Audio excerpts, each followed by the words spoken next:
county RMLF, they would only get 113 million. And the governor was asking me, what sense is there to fight over 113 million and lose for my county money going especially to the most critical elements like healthcare, provision of water, and even roads, urban roads in towns that are helping that county generate additional revenue to the tune of 1.1 billion shillings. Honorable Speaker, there are few governors, very few of them, who are hinging on this thing of RMLF.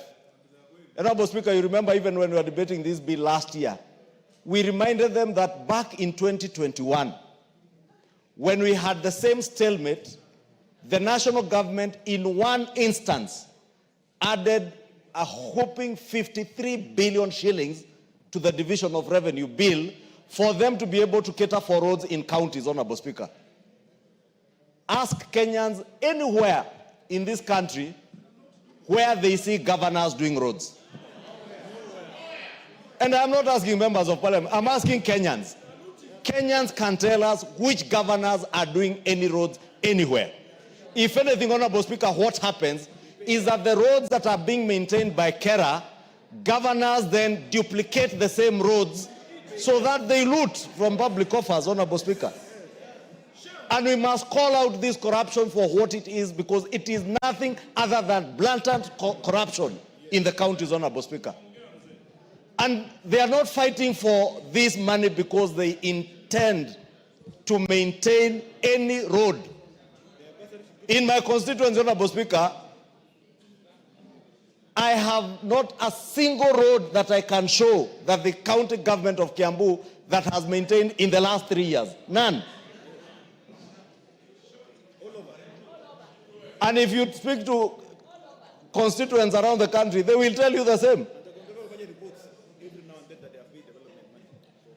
Honorable Speaker, read the Comptroller of Budget reports.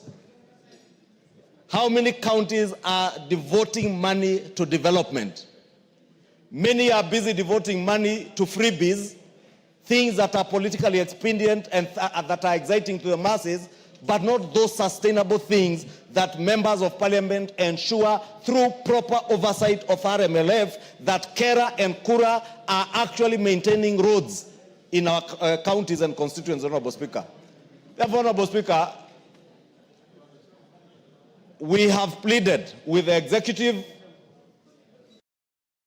through the office of the Deputy President, who is a chairperson of IBEC, to call to order through IBEC the Council of Governors.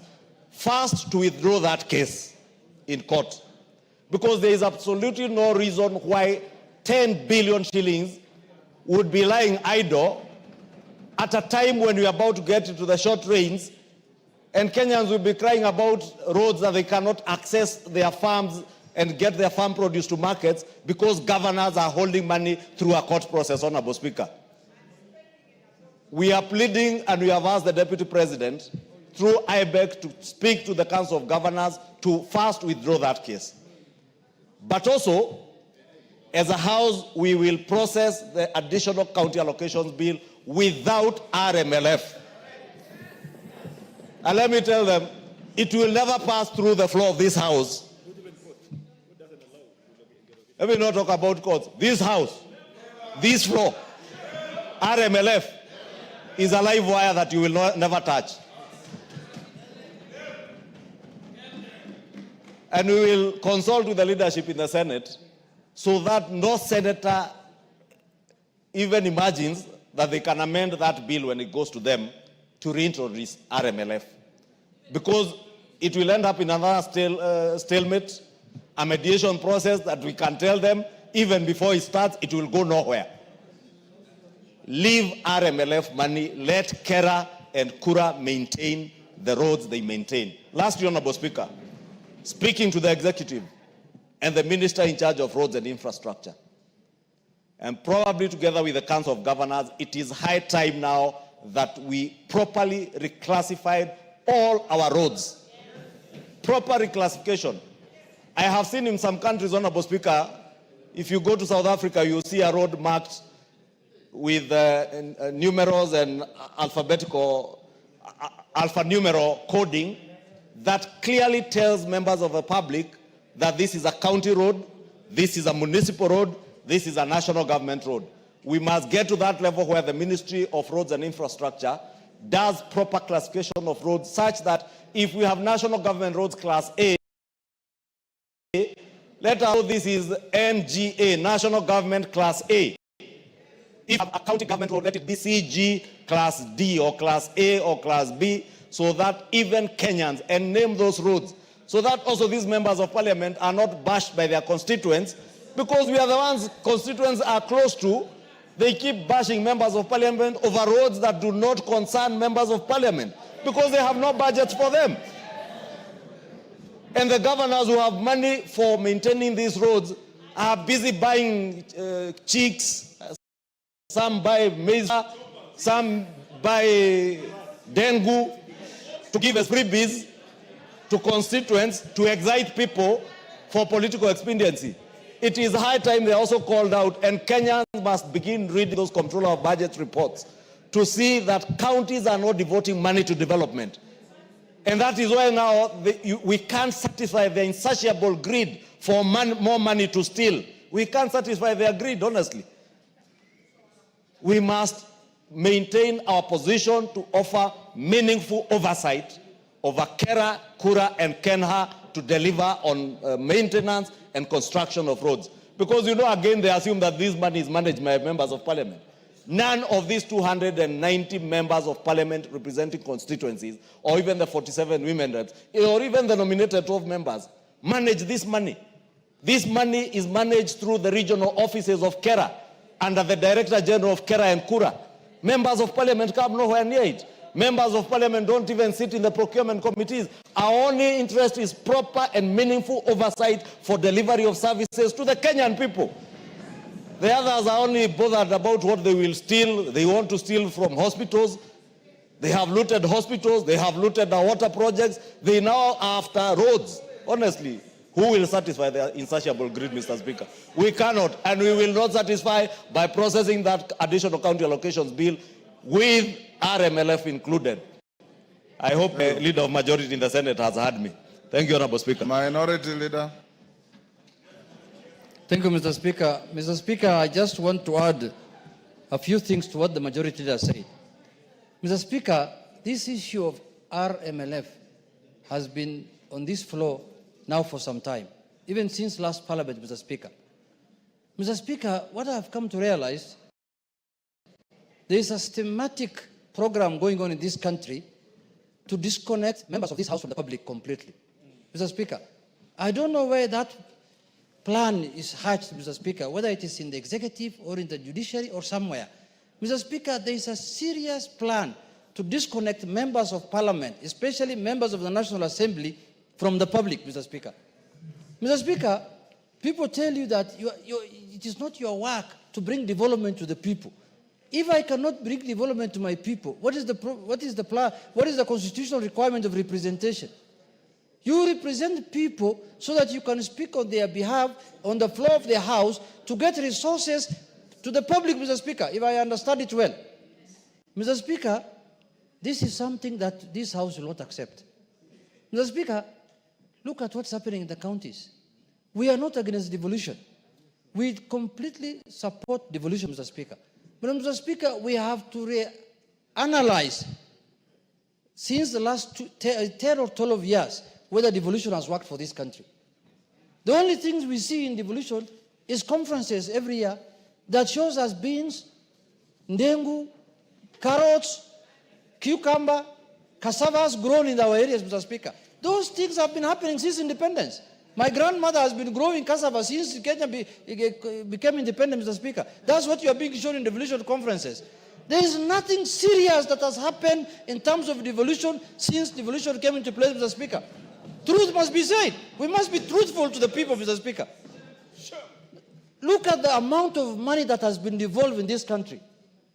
Trillions of shillings since devolution came into place. Nothing to show for it.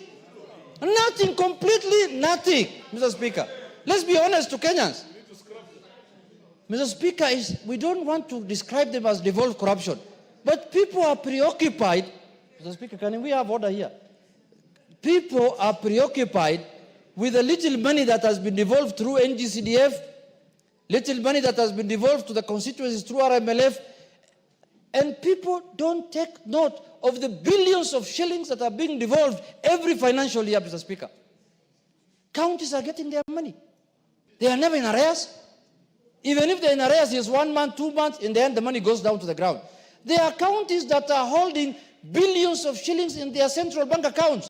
I was reading in the newspaper the other day that there are counties that have not spent 48 billion shillings, Mr. Speaker. They are lying idle in their account. And they are still demanding for more money. They're saying, oh, the national government has not devolved. Lastly, Mr. Speaker, these people who are calling themselves here Nairobi, Kera and Kura, these people must know that these are organs of national government. They are not part of county government. They are oversighted by this house. This Director General of Kera, Mr. Speaker, this man is a joker. I can tell you for true. He thinks that he is supposed to report to county. Which governor oversights him? Which county government oversights him? That man must be dragged here to this house under full committee of the full house, Mr. Speaker. And he must be told in no certain terms that he is supposed to report and to the National Assembly, Mr. Speaker. This is a man who thinks that he is supposed to work with county government. Which county government is giving him money? Mr. Speaker, you can go around to every constituency today, and we'll take you around as a Speaker. The roads that are maintained by constituency development, by this RMF through the constituency, are known. In every constituency, they're not even more than 4 or 5. Majority of the roads are classified as county roads, and they're in pathetic condition, all of them. And they're asking for the RLMF for the constituency. The ones for the constituency are well maintained. Actually, the national government is trying its best to even tarmac majority of the county roads. Mr. Speaker, we cannot take this thing anymore laying down. We will put our foot down. We are tired of these shenanigans of counties and judiciary all the time saying CDF is unconstitutional, and these people are enjoying their monies. They are not delivering any services to the public, and the people who are supposed to do that work are being curtailed, Mr. Speaker.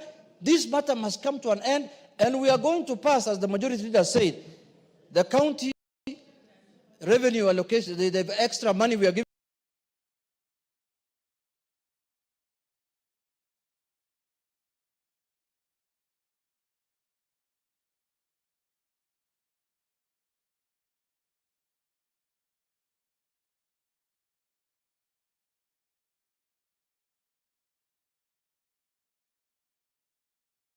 And we are going to pass, as the majority leader said, the county revenue allocation, the extra money we are giving them through the bill that has been brought here, without RLMF. If they don't want money, the bill will get stuck here for good. You can continue with the one that you have been given at the beginning of the year. And I want to tell the Council of Governors, please, don't joke with members of Parliament. They have been elected just like the way you have been elected. Your votes, we got votes the same way you got votes. Some of you, we just go through waves. You know, there are people who are saying, when the new constitution was being formulated, governors should have been appointed job. There are people who are saying that. We can amend the constitution, if need be. So, Mr. Speaker, in conclusion, we are saying, let us respect everyone's work as enshrined in the Constitution and in the laws, Mr. Speaker, and we must make sure that we are not supposed to be made like we are not supposed to bring any development to our constitution. A governor told me, Mr. Speaker, he told me on my face that, you know, your work is representation and oversight. You're just to go and make noise in Parliament, that is all. That's your work. You don't have any other work. I told him, my friend, when we are going to do the division of revenue bill, we will give you very little money if you talk like that. That's when you will realize what power has the Constitution given to the National Assembly.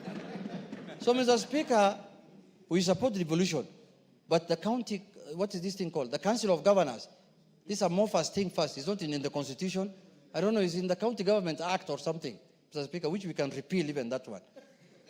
They must respect members of parliament henceforth. And that is not anything we are begging for. Mr. Speaker, it's an order, and we will stand firm to make sure that our constituency gets development as required by law. Thank you, Mr. Speaker.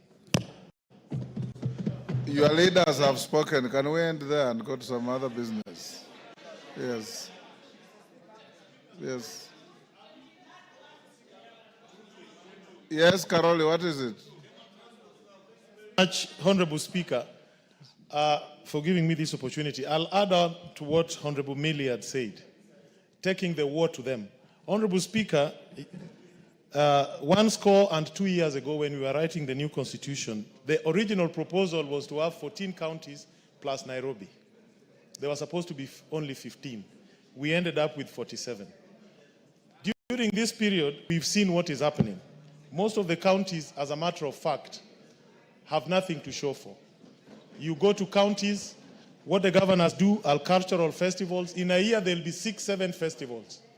You don't even know which one you are at. There'll be this, there'll be that. County governments are building posho mills, others are building rice mills, things that even the central government is already divesting from.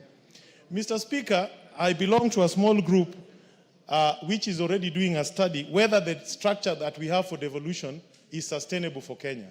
And the preliminary conclusion is that it is not. As a matter of fact, what would be more sustainable is to protect devolution and devolved funds, but to channel them through constituencies.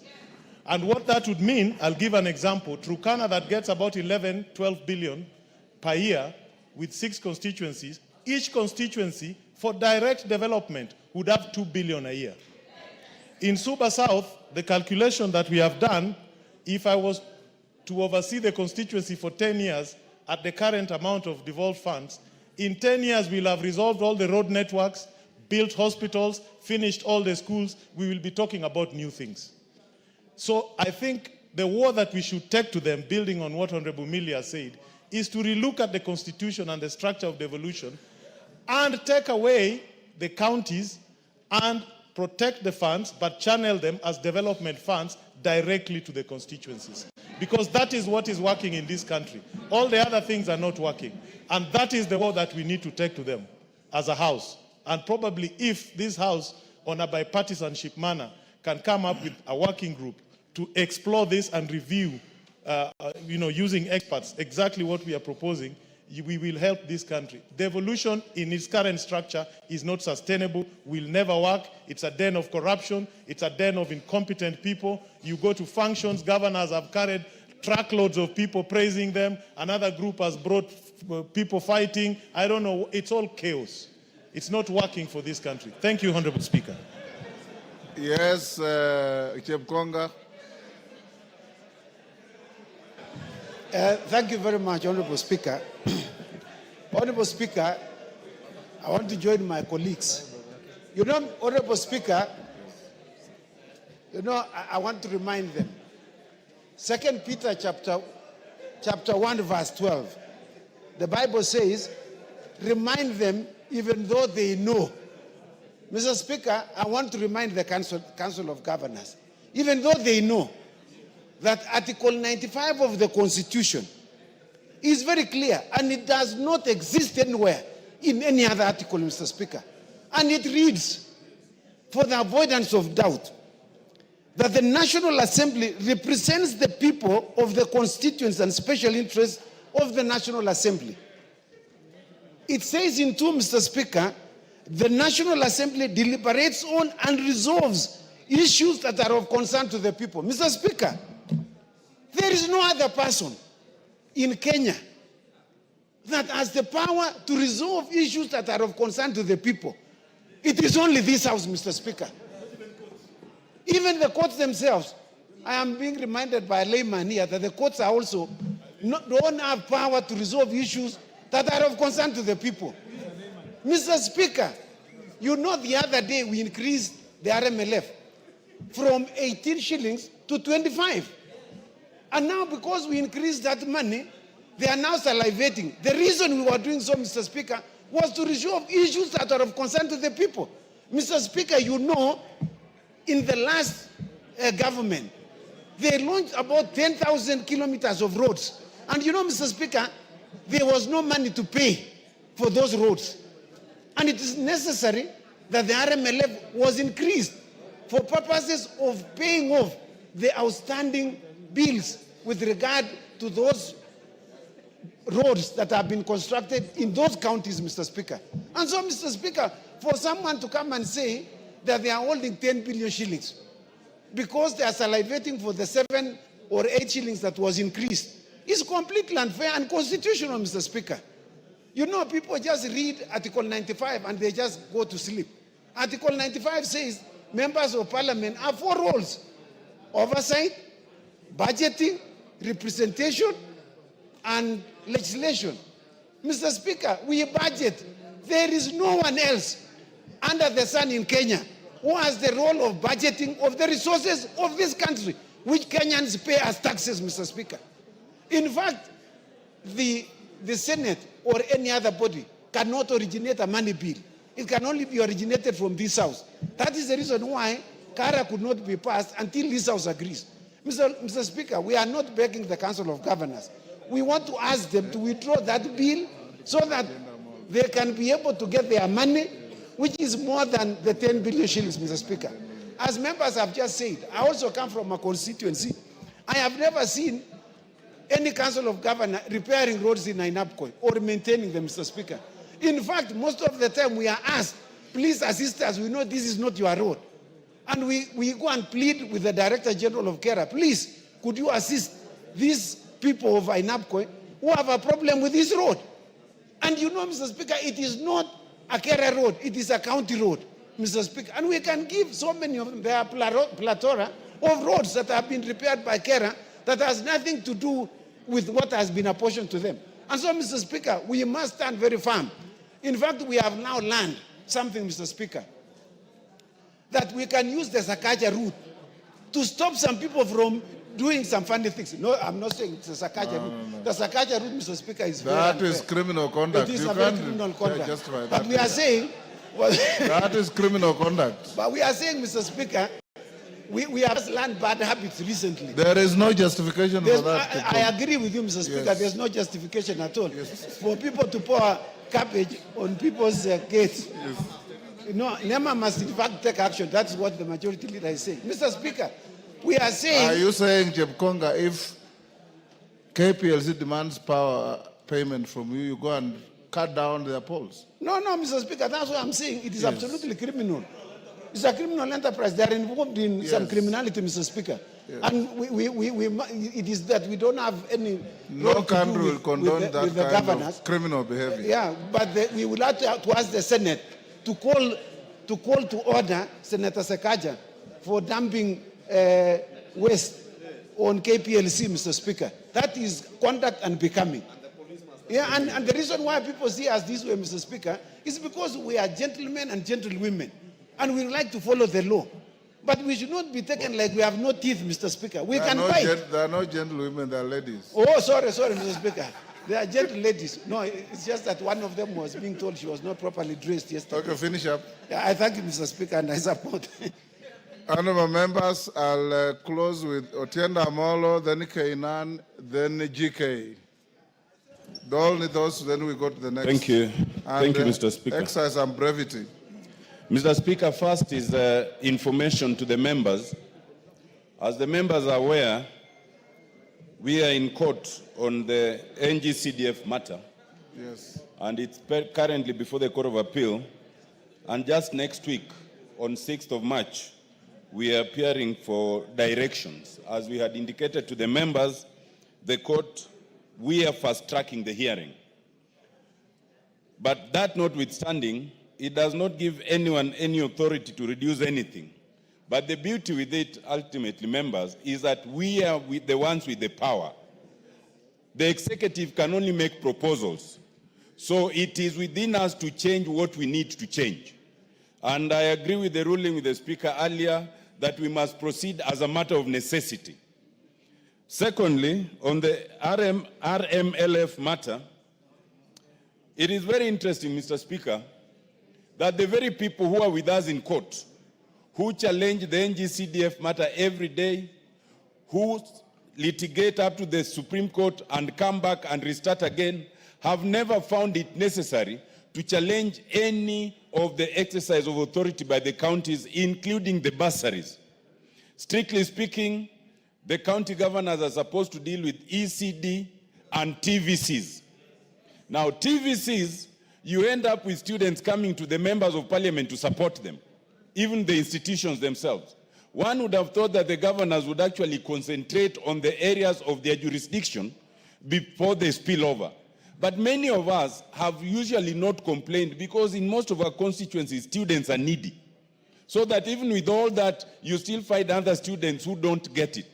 But when then the same governors want to encroach into our area, then it calls for us to demonstrate that our power is not just latent, it is potent. And in that respect, Mr. Speaker, I think that as we go along, and we don't have to wait for your direction on this, we as members will be taking on these governors on many of these things, in court and outside court, in matters we filed and those ones filed by others, so that we can get what we call an equilibrium of power. So that people understand that actually this is where the power lies. It does not lie in courts, it does not lie in the executive, it lies here. Courts can interpret the law anytime, and they can interpret our actions anytime. But ultimately, they cannot stop us from making legislation however we want. Courts cannot stop us from exercising our powers in terms of the budget however we want. Let's send a caution to the governors that what's good for the goose is good for the gander. Thank you. They won't understand that English. Thank you, Honorable Otienda Amolo, for order. Thank you, Otienda Amolo, for finally agreeing with the Speaker that power lies here and not elsewhere. Kainan? Mr. Speaker, allow me to join this debate. Mr. Speaker, this debate has two aspects, and I'm glad that today the leader of majority and the leader of minority have agreed on one thing, that this house has been reduced to a house of lamentations, Mr. Speaker. This August House, Mr. Speaker, once upon a time was an appendage of the executive. We freed ourselves, and you know it, how it used to be.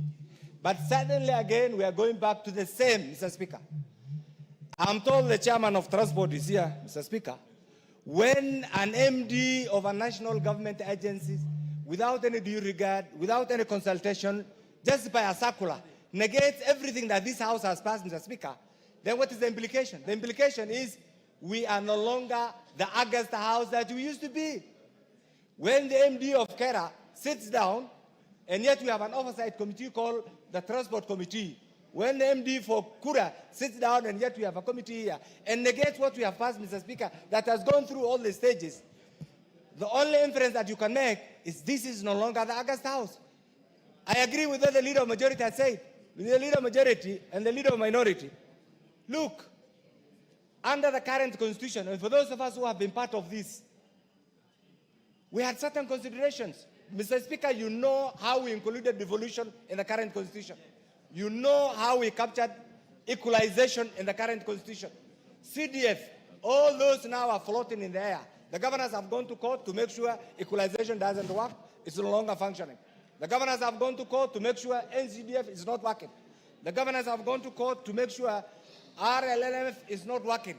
The next thing they are saying is members of parliament have no role in the governance of the Republic of Kenya. Is that where you want to be? Is that where you want to be? That is where we are. To the extent that some of them are going public to say members of parliament have no role in the county affairs. Mr. Speaker, I want to urge this. I want to urge colleagues. There comes a time when people must be ready to make hard decisions. We need to do both summative and formative evaluation of all the resources we have devolved since the promulgation of the current constitution, so that we allow Kenyans to see the value of the billions and the trillions we have devolved, Mr. Speaker, as the true representative of the people, Mr. Speaker. Otherwise, we'll sit here, lament, go to court. I'm glad what the Honorable Otienda Amolo has said. But that's the court. What are we doing in the house here? The budget-making process is in our hands, Mr. Speaker. We are not using. The oversight process is in our hands. We are not using. The legislative power is in our hands. We are not using, Mr. Speaker. Then what are we saying? Mr. Speaker, this group. And this group, Mr. Speaker, comprising of the Council of Governors, slowly they have taken over.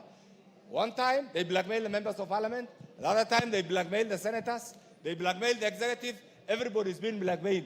Under our watch, what are we going to do? This is what I want to suggest. We need to critically dissect the current constitution and address all the areas, the gray areas, Mr. Speaker, that ought to have added value to the well-being of the people we represent.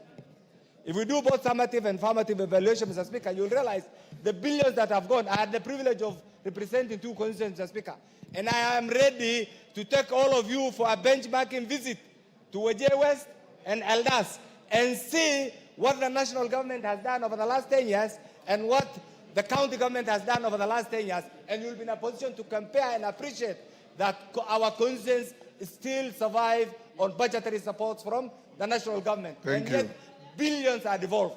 My conclusion is this. Chairman Transport, if you are here, we cannot be under the threat of a Mayor MD of Kera. He has issued circulars, many circulars. In fact, Mr. Speaker, some of these MDs, because we have failed to bite, we have failed to act. I went to, yesterday in the House Business Committee, and I want my colleagues, the leader of majority and the leader of minority, to hear this. This is the first time, and I want all the members to hear this, in the history of NCDF, from July, August, September, October, November, December, January, February, our proposals are yet to be approved. What are these other funds you are looking for? Where are your CDF proposals? You are being duped to ask to facilitate the bursary allocations. Where is the money? Thank you. Even the basic is not there. So former chairman of NCDF, I've been running after the CEO and the management of NCDF board. Where are the approvals?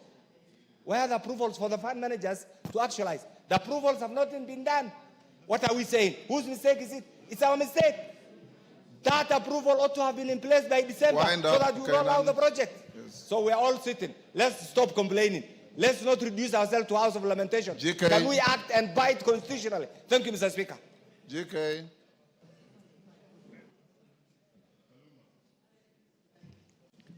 Thank you, Honorable Speaker, for allowing me to add my voice to this debate.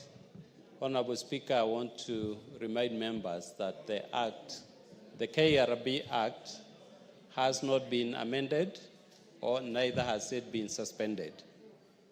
We have an act that stipulates how RMLF funds should be shared. And as long as that act stands, we will not allow anybody to take away any coin, any cent from our allocation, 22 and 10%.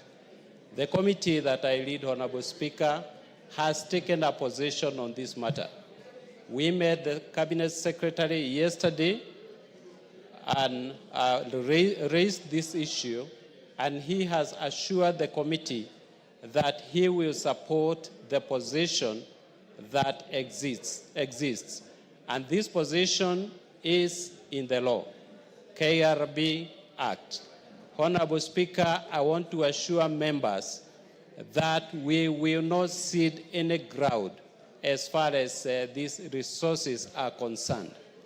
We know what happens out there when governors are allowed to implement these resources.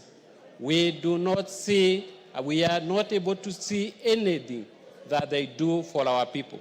And Honorable Speaker, this money was set aside to avail to the people of Kenya what we call the common good.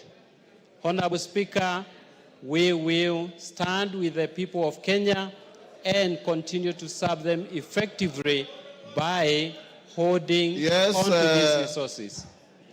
Yes, Nabi, what is it?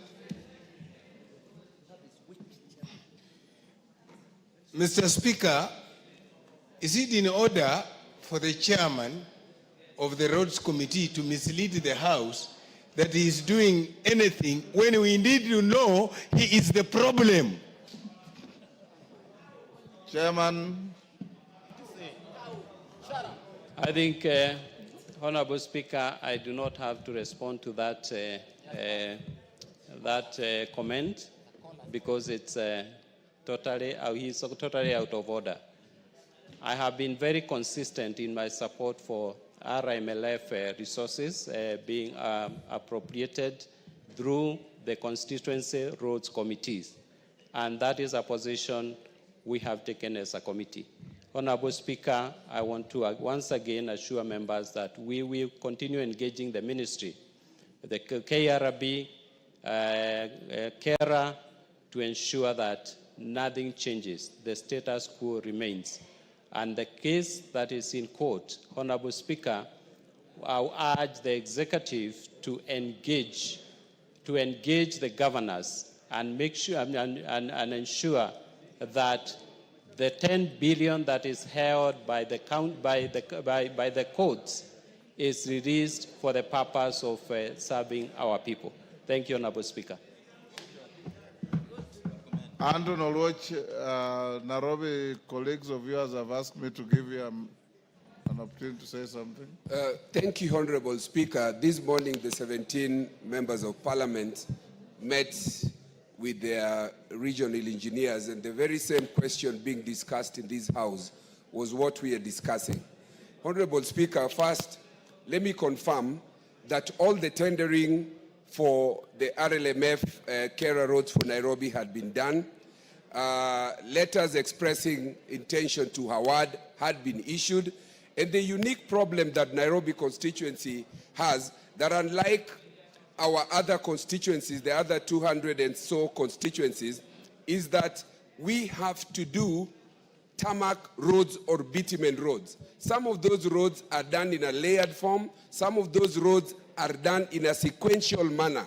So that when we tell the people of Nairobi that you cannot do 5 roads which you are tendered, you can only do 2 roads, on which wards are you going to select? These are the roads that I'm going to do, and which ones? There is a legitimate expectation, and especially when this member of parliament before this very same house raised this question as to why the ceilings were being brought down from 61 or 62 million to have that amount. That same afternoon, before I had even sat down, that circular had been withdrawn, Honorable Speaker. And so the House went and relaxed that this problem had been sorted, and advert put on the basis of 62 million. How again are we told post the fact when done and awards already issued that we can only do 2 roads? Honorable Speaker, I want to summarize by saying this. I am tempted to think that this House does not have the teeth that it claims to be. And I heard Honorable Ichungua very well. This House must either prove that it is the senior house that it claims to be, because it cannot be that the executive can go and exact upon, the governors, exact upon the executive on the potential or prospective merger of Kera and Kura, whose intention is still the very same, withdrawal of the money that goes to your constituencies. If you haven't seen that, our leadership, and I'm speaking here so that Honorable Ichungua can hear, when you sit with the executive, what is it that you tell them in terms of the ability to leverage your legislative power to the executive to bear? I think we are a house that is so much ado about nothing, including myself. We either show that we can do this or we go the Karoli way. In the interim, Honorable Speaker, let us summon the CS of roads here even tomorrow and discuss these things, because the members of parliament for Nairobi constituency, this is where all of you, the 290 of you, come here in between Tuesday and Thursday. Then you run to your constituencies. These roads are not maintained or done by the governors. I can confirm there is not a single tarmac road in Mathare constituency that has been done by the governors. So we must deal with this issue, and I suggest that we summon the CS tomorrow and suspend all our activities and address this issue. Thank you, Honorable Speaker. Junet. Mr. Speaker, I rise to Mr. Speaker to bring to the attention of the House matter of concern to the public, Mr. Speaker. Mr. Speaker, we are a country that is governed by the rule of law. And the last 2 days, Mr. Speaker, there was an episode in Nairobi County, Mr. Speaker, where people who could not pay their bills, electricity bills, Mr. Speaker, went ahead and dumped, I think, 1 truck or 2 trucks full of garbage, Mr. Speaker, in front of the premises of Kenya Power and Lighting Company, Mr. Speaker. Garbage and swill. Garbage And swill. and sweet. You know swill? I know, Mr. Speaker. Okay, go Is on. it sewage? Is it sewage? Mr. Speaker, Mr. Speaker, Mr. Speaker, I want to bring to the attention of the House, Mr. Speaker, that is not the way to do things. Mr. Speaker, because Kenya Power and Lighting Company, Mr. Speaker, is a very, very important institution in our country. And is a public listed company. And is a company that is oversighted also by this House. Mr. Speaker, many people have defaulted in paying their bills. It's not only Nairobi County Assembly, Nairobi County government. But Mr. Speaker, if you cannot afford to pay your bills, you negotiate with the person you owe money. You don't use other means to intimidate them and to make them, to make them let you go with their money. Mr. Speaker, I stand here to condemn that matter, Mr. Speaker, because it is uncouth and primitive, and it is an irresponsible way of dealing with an issue. Mr. Speaker, Nairobi City County of late has been doing a good job. They have been trying to clean the city, to remove, kiosks on the roadside that have encroached on the public pavements, Mr. Speaker. But this act they did yesterday, Majority Leader, is unacceptable. How can you, at this time, intimidate a government institution? Even though some of the major shareholders might be private, even some of them are members of this House, I know, of Kenya Power, and I'm told they're getting very good dividends this financial year because Kenya Power is doing very well. I don't know, he's not around now, but he's a serious investor in that place, Mr. Speaker. But that's very good. Even as we aspire to be that. Somebody who's younger than me, that I don't know how we achieve that. I'm really worried, Mr. Speaker. I need to pull up my socks and do something, Mr. Speaker. But having said that, Mr. Speaker, and that could be one of the reasons why we want to have change in the budget committee, maybe. Who knows? But I leave it there for people to decide. It's not in my place to judge anyone, Mr. Speaker. But Mr. Speaker, the issue that I want to bring to the attention of the House is that the Nairobi County government must apologize and must desist from that kind of act going forward. The governor must apologize to the institution called Kenya Power and Lighting Company and residents of Nairobi in general. Because, Mr. Speaker, we cannot do that. Tomorrow, they will have a problem with NEMA. They will have a problem with any other institution. Is that the way you are going to solve your disputes? So, Mr. Speaker... What will stop them from dumping garbage and swill outside your gate? What will stop them, the Speaker is asking me, from dumping garbage in front of my house? Mr. Speaker, that's a good question. Because if I don't pay for their services also, if I don't pay their water bills on time, or I don't pay maybe their service charge on time, they can dump garbage also in front of my house. Mr. Speaker, then they tell you, until you pay your dues, we are not going to remove any garbage from in front of your house. So, Mr. Speaker, this is a new phenomena that is, we have never seen it before. So, Mr. Speaker, the governor was elected by Kenyans through the UDA party. Even though we have some symbiotic relationship with ODM, which we are not yet confirming it, because we don't know how I think there is some relationship that is not known, that we need to understand where it is heading to.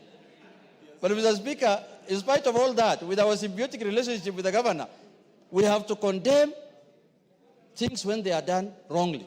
And that was a wrong act on the part of the Nairobi County government, Mr. Speaker.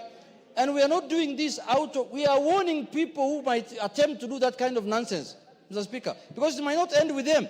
There are other institutions also who can do that. There are others who can lock up your house, for not paying your dues or something. So, Mr. Speaker, with those few remarks, I want to say that act must be condemned and it must not be repeated again, Mr. Speaker. And if it is done, this House now will exercise its mandate of oversight. You know, Mr. Speaker, nothing constitutionally stops us from summoning governors. Yes. Nothing. There is no in the Constitution that writes governors can only be summoned by the Senate. Mr. Speaker, the Constitution says Parliament can summon anyone. Parliament.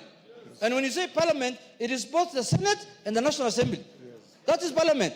Parliament can summon anybody in Kenya. Parliament. So under that provision of the Constitution, we will summon governors if they go wayward. They must stick to the rule of law. And they must respect the laws that we have put in place as a House to govern this country. Thank you, Mr. Speaker. Ichungua. Thank you, Honorable Speaker. Let me also join the Honorable Junet Mohammed, Minority Leader, first in condemning that act by the county government of Nairobi. And two, to ask both the county government of Nairobi and the Kenya Power and Lighting Company to get into a negotiation or some sort of dialogue to be able to resolve the issues that are before them on issues touching on pending bills, Honorable Speaker. What we have seen around Stima Plaza, Honorable Speaker, is these are criminal acts. And indeed, I was asking myself last night as I watched on TV, where are the police that should be ensuring there is law and order everywhere in the country? The Inspector General of Police must take decisive action. And it must begin with the drivers who drove those trucks there. Because, Honorable Speaker, it should be very easy for the Inspector General of Police through DCI to extract information as to who were the drivers who dumped there. From the drivers to the people who instructed them.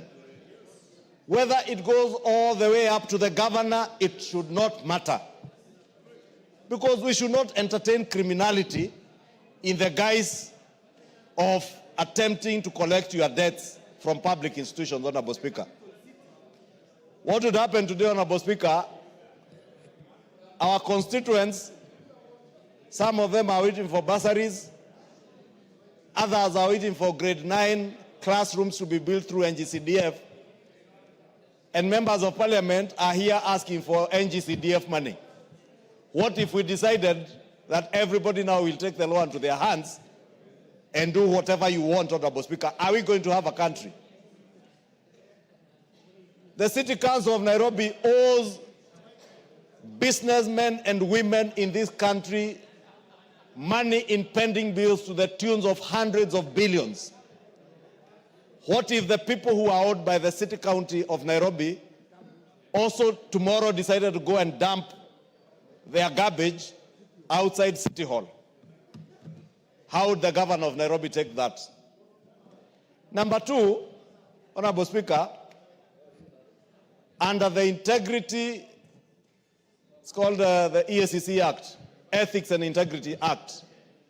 These are not just criminal acts, but acts that go against the Integrity and Ethics Act. Acts under the NEMA Act. Yes, criminal acts under the NEMA Act, criminal acts under the Ethics and Integrity Act, and also criminal acts touching on economic crimes, because you are dumping garbage deliberately on a road and sewer. You will expend public resources to dump and to later clean up. It is abuse of public funds. Yes. And therefore, Honorable Speaker, if we allow this kind of behavior to go on unchecked, these are the same governors, Honorable Speaker, who some time back were asking that they also be given some security officers under their command. You can imagine if these governors had policemen under their command. They would trample on everyone, Honorable Speaker. Therefore, Honorable Speaker, mine is to ask the Inspector General of Police and ask him to make sure that action is taken against those people who dumped outside Stima Plaza. I also want to encourage the business people who I have seen crying on national TV, that they have restaurants they have closed down because nobody can patronize their restaurants, they must take civil action against the city county of government of Nairobi for compensation for lost business, Honorable Speaker. Because you are closing down people's businesses. I saw the Steamer Plaza. I also didn't know it's not even owned by KPLC. KPLC are tenants of Steamer Plaza. It is owned by pensioners. Our mothers and fathers who worked in KPLC and Kengen, as it were before, are the owners of that building. It is their business as landlords that is being spoiled by the county government of Nairobi. And Honorable Speaker, I do hope, and in fact, Honorable Speaker, I was wishing that you could even direct the Inspector General of Police, and because the chair of the Security Committee is here, you should direct the chair of the Security Committee to summon the Inspector General of Police and explain to the committee and to this House how can they be watching when criminality takes root unchecked and nobody is doing anything about it. All that people can be left to is crying on TV how their businesses have been locked down. KPLC employees are being paid a salary, but they can't go to work. Honorable Speaker, I would beg that you direct the Security Committee of this House to pick up that matter together with the Energy Committee, with the Inspector General of Police and the ministry concerned to make sure that there is an amicable solution to this problem. But more importantly for the Inspector General of Police to ensure that criminal charges are leveled against those who dumped outside Steamer Plaza.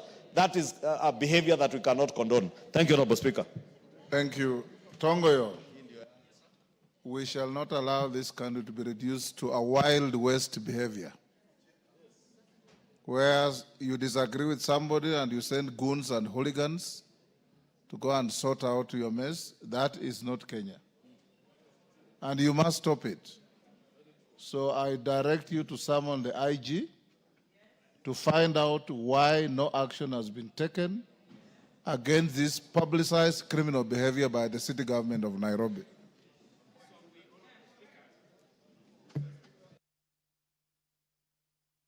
Yes, Dr. Nyikal. Hold on, Tongoyo. Mr. Speaker, it's not only the police that we should ask. What was actually done is a public nuisance, and actually under the Public Health Act, the driver and their bosses who allowed that to open can be charged because they actually exposed people to garbage and sewage, as you said, and that can easily cause an epidemic. We actually had a problem like that where some person actually were dumping things in the river, and eventually we had cholera in River Suo in Western Kenya. So it is not just a police issue, it is a major health issue, not only for the staff of Kenya Power and Lighting, but for all the people around. So I think that element should also be looked into. Thank you, Mr. Speaker. Yes, Chief Whip, on the same issue. Honorable Speaker, it is in line with what Dr. Nyikara has just said. This is actually what we've been saying, that we have created demigods in the name of governors, in the name of their excellence, Honorable Speaker. The cries of the business people around Steamer Plaza, Honorable Speaker, should not be left just like that. I saw on TV, Honorable Speaker, a lady who runs a restaurant just next to Steamer Plaza, who had no interest whatsoever to whatever happens between the county government and the Kenya Power and other business people around that area, Honorable Speaker, having it rough to even run their business, Honorable Speaker. There is even one cow, Honorable Speaker, that was towed by the county government, Honorable Speaker, that did not belong to the people, to any employee that works in the Steamer Plaza, Honorable Speaker. That is exactly what we are talking about in relation to everything that we've talked about as far as the county governments and the governors are concerned, Honorable Speaker. So I also join the majority leader and all the leaders that have spoken in saying that it's about time that we also invite those governors perhaps in this house, or find a way to have these committees, Honorable Speaker, to investigate some of those actions. I know it's not within our mandate. We'll be acting ultra-violent. It is within your mandate. It is within our mandate. Read the Constitution. So that this committee, I'm well guided, Honorable Speaker. Article 95, I presume. And then have these relevant committees, not just the Security Committee, Honorable Speaker, even the committee that handles matters environment, Honorable Speaker, the committee that handles trade matters, because the business people are affected around that area. The governor and his team must face this house and explain what exactly they were trying to do and this childishness that we see. Because, Honorable Speaker, we see a lot of them, not just garbage. You see governors, Honorable Speaker, moving around with vehicles, about 30 vehicles. One vehicle carrying a carpet, another one carrying a toilet, another one carrying goons, another one carrying a chair, another one stand. Honorable Speaker, even a chair cover in barrios, and disrupting things, people's places, and disrupting people all over, Honorable Speaker. You even saw in a funeral in Kakamega, Honorable Speaker, where there is war between a governor, the senator, and then a member of parliament, Honorable Speaker, because we've created demigods, Honorable Speaker. We also call upon the police to impound these trucks. The order by the governor to just release them, Honorable Speaker, that is playing PR. That is playing to the public gallery, playing politics, and playing clean. It shouldn't be that way. The vehicles that were parked outside, the vehicles that left the garbage in that particular place, Honorable Speaker, and the vehicles that blocked the way for 3 days should be impounded and the drivers arrested and charged, Honorable Speaker, for criminal offenses. I thank you, Honorable Speaker. Yes, Tongoyo.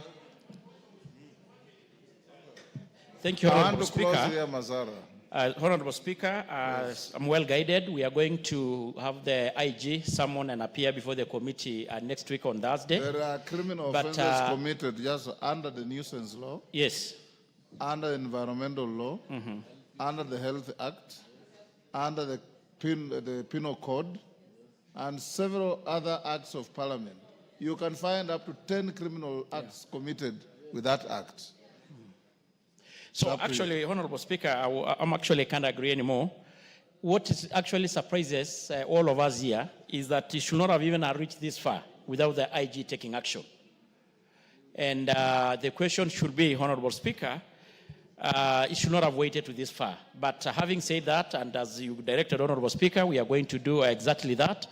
And I think it's an issue that should be severely punished because, Honorable Speaker, it begs a question. If this can do to an institution like KPLC, what should happen to his own political competitors? It will be actually wake every other morning, Ziwa has been actually and dump on your doorstep. So, Honorable Speaker, I join the rest of us to condemn that act, and we are going to do exactly as you directed. And possibly, Honorable Speaker, I think Honorable Dr. Nikal put it, possibly, I think it also goes beyond the mandate only of security. Even NEMA should be they're probably pulled into this. Honorable Millie, you remember, and you members of parliament must take this thing seriously. When we were going for a public rally in Jacaranda grounds, you remember Governor Songo then went and emptied raw sewage on the entire field and got away with it. This House must exercise its authority. Yes, Ocheng, what is it? Speaker, you know, we allow governors and county governments to get away with too much. If there was a single time a governor should be impeached for gross misconduct, it is now. If the Senate was serious about their job, this is the time they should impeach a governor, not for corruption, not for stealing, but for gross misconduct on the face of it. There is no reason why the governor of Nairobi should continue being in office when his officers are telling us that they did what is said to have been done. The minister, the TEC for finance was on TV yesterday saying they did this knowingly. Why should the governor be still in the office, Mr. Speaker? Number two, Mr. Speaker, on this matter, and Dongo has spoken, the idea that National Assembly cannot summon governors It's illegal. We've always known this. I think this assembly must start summoning governors where they go afoul of the law. We've allowed senators to be summoning ministers. We know it's wrong, but we've allowed them to do so. I believe, Mr. Speaker, should henceforth start summoning governors where they go against the law. We should not shy from summoning them because of anything. There's nothing against the law when you summon governors to come here. And after, I think the day Don Botongo summons the IG, he must summon the governor also to come before that committee, so that these matters are handled in a manner that shows that this house has teeth and it will bite when it matters most. Mr. Speaker, my issue is very related with the one we are discussing. These governors are becoming demigods. One, in Migori, you know there is a company called Sony Sugar. The governor of Migori has just decided to impound tractors carrying sugarcane to the factory because of some pending bills. Around 12 tractors now are in somewhere with the sugarcane in them. It shows that if we don't control these governors, they'll do anything they want and go away with it. So, Mr. Speaker, that was the burning issue that even back in Migori, the Sony Sugar are really suffering because the governor wants money from them, the cess money, which is in the pending bill, but if you don't pay, the tractors carrying sugarcane are being arrested. Do they call them arrested or compounded? And the sugarcanes are drying in those tractors simply because the Sony Sugar has not paid the levy for the county government of Migori. Thank you. Thank you, Mr. Speaker. Honorable members, yes, Chepkonga. Mr. Speaker, you know, you have allowed Honorable Tongoyo to call the Inspector of Police on Thursday. This is an extremely very important matter. I have not allowed him, I've directed him. No, he needs to be directed to call the inspector on Monday. This is a very urgent matter. We cannot allow a criminal matter to wait until next week. Did he say next week? He said Thursday. You should direct that they should call the inspector by Monday. You are right. Yes, KJ, what is it? Before the senior counsel leaves the floor, Mr. Speaker, I just wanted to find out if it is in order for a member to direct the speaker. We know the discretion of the speaker is stipulated in our first standing order, Mr. Speaker. And while he has a very important point to raise, and we all have an issue to raise, even with the governor of Nairobi City County, for the activities and the actions that he undertook, which are an embarrassment, Mr. Speaker. Mr. Speaker, on the lines of Kenya Power, we are carrying cables for the last mile connectivity.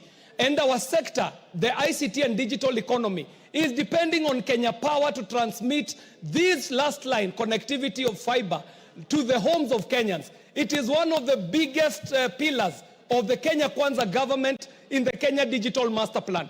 So when you go and upset a fellow agency, which is a government agency, it is a gross action by a leader, Mr. Speaker. And so if it is for the IG to appear here, I do not think it is in the place. It is in. Right. Honorable members, let's end there on that. I don't know if this school is still in the public gallery. St. Jacinda Secondary School from Marakwet West, Elgeyo Marakwet. Even if they have left, for the record, we welcome them to the House of Parliament. And they have left? Okay. Next order. As they call the next order, clerk hold, I've been requested by Honorable Murugara to stay order number 14 to next week. So I order that order number 14, when it's reached, will be stayed to next week. Call the next order, order number 11. Order number 11, the Gold Processing Bill, National Assembly Bill number 46 of 2023, second reading, resumption of debate. Fatma Zainab of Migori, she's not here. She forfeits the opportunity. She had 4 minutes to go.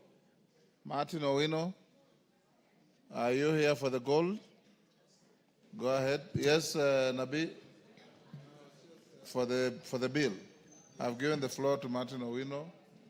You will speak thereafter.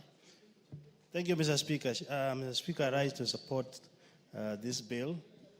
As it stands now, Mr. Speaker, the mining of gold in every part of the country is in a mess.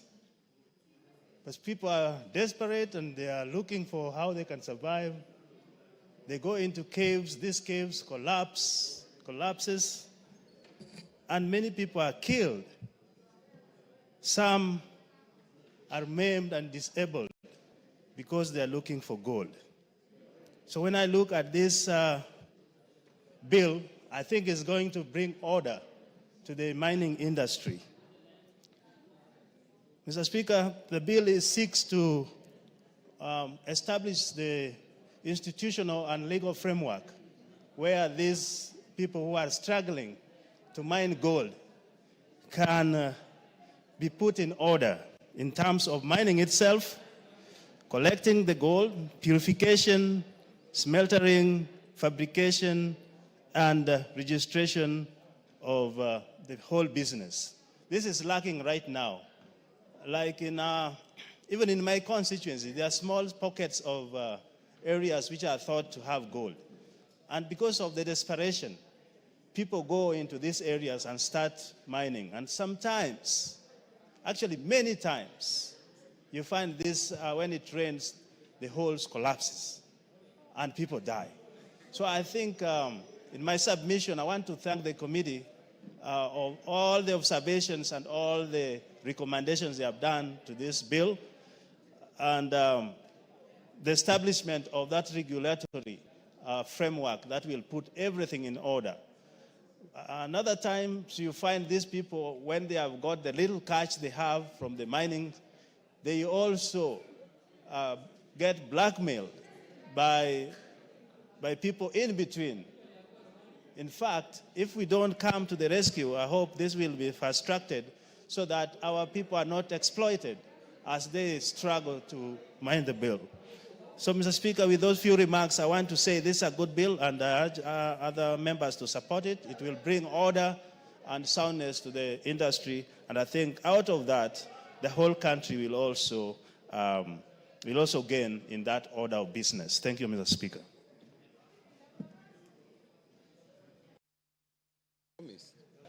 Mr. Speaker, I rise to support the bill.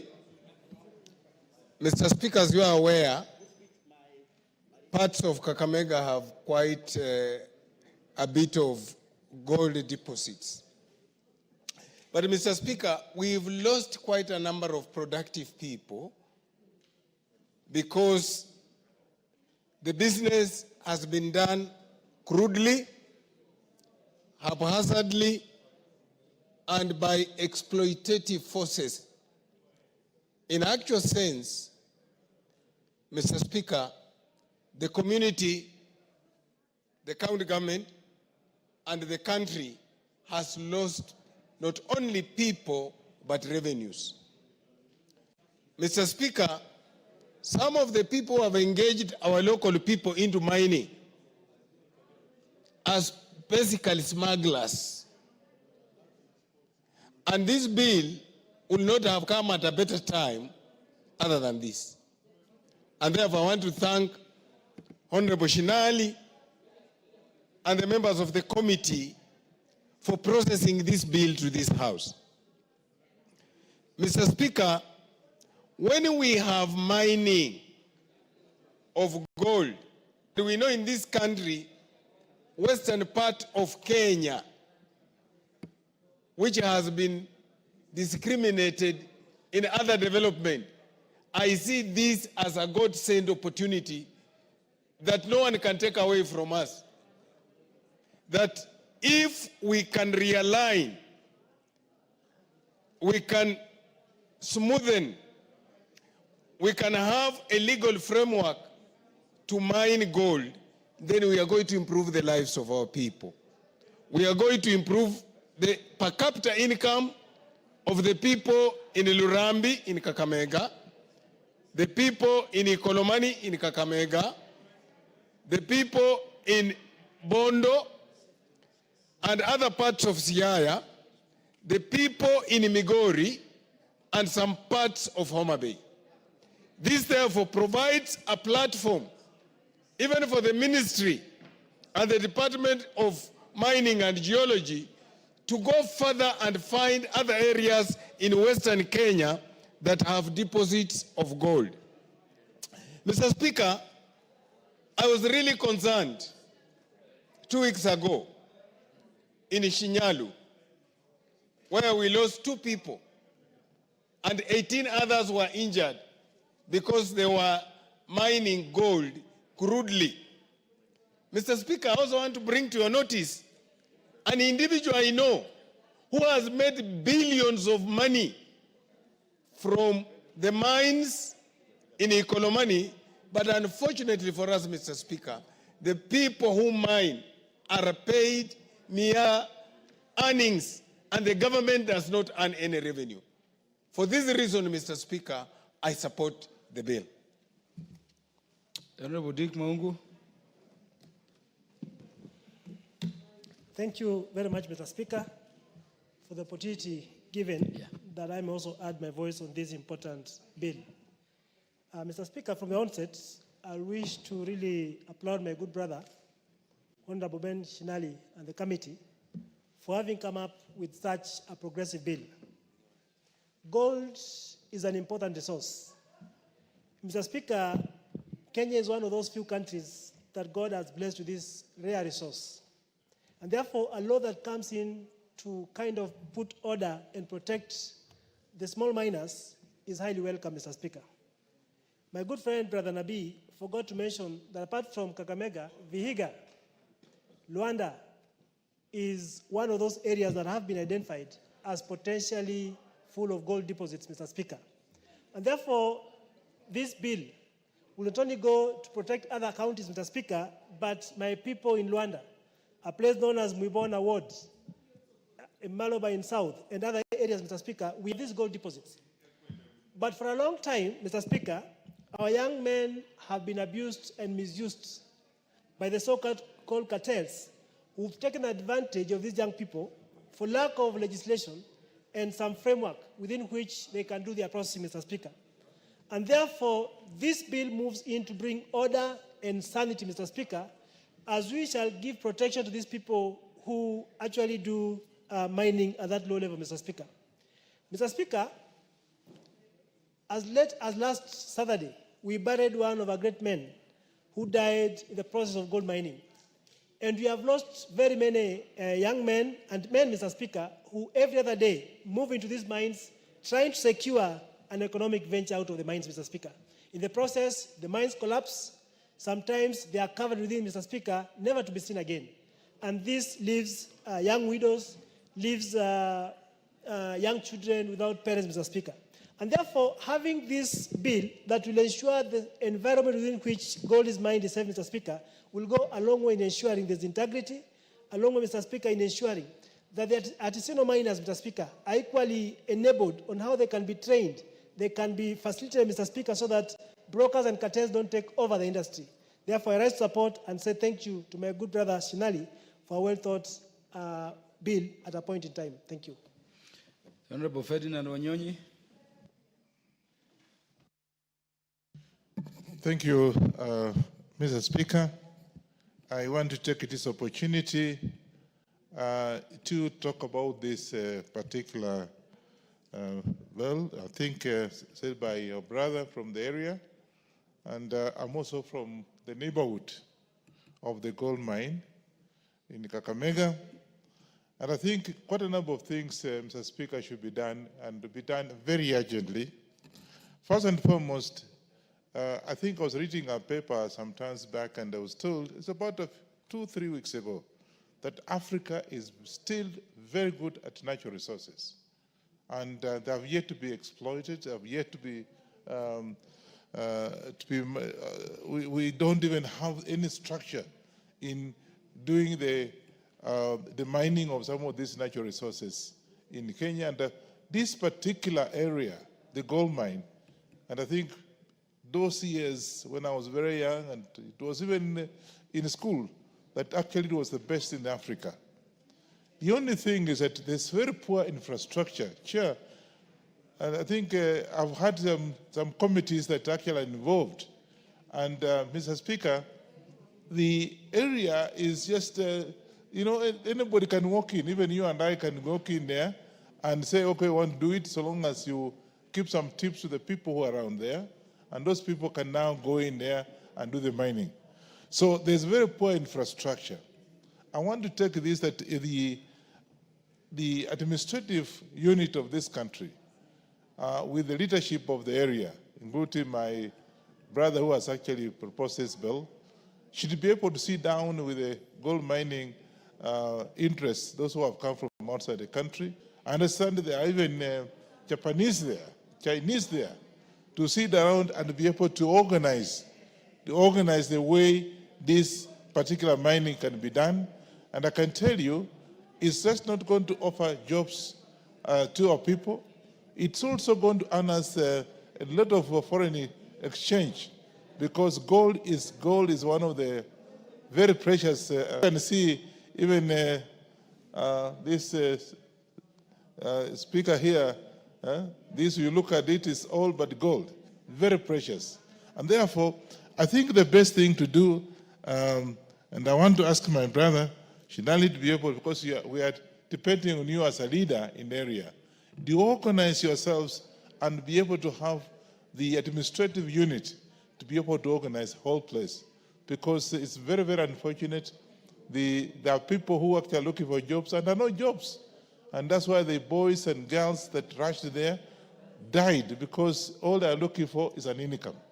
And therefore, I think my suggestion is that we sit down and be able to organize ourselves so that apart from that particular mining, the other exploration. That's why the Europeans actually, you and I have read history, rushed to Africa, because Nairobi, maybe their goal is that we pass this bill, Mr. Speaker, let's get organized so they can be able to see what we can do on this particular bill and be able to assist the locals, because they are looking for income. And you can't blame them. So I want to say that much as we are mourning those young men who died, I can't blame them. They were rushing there because of the source of income.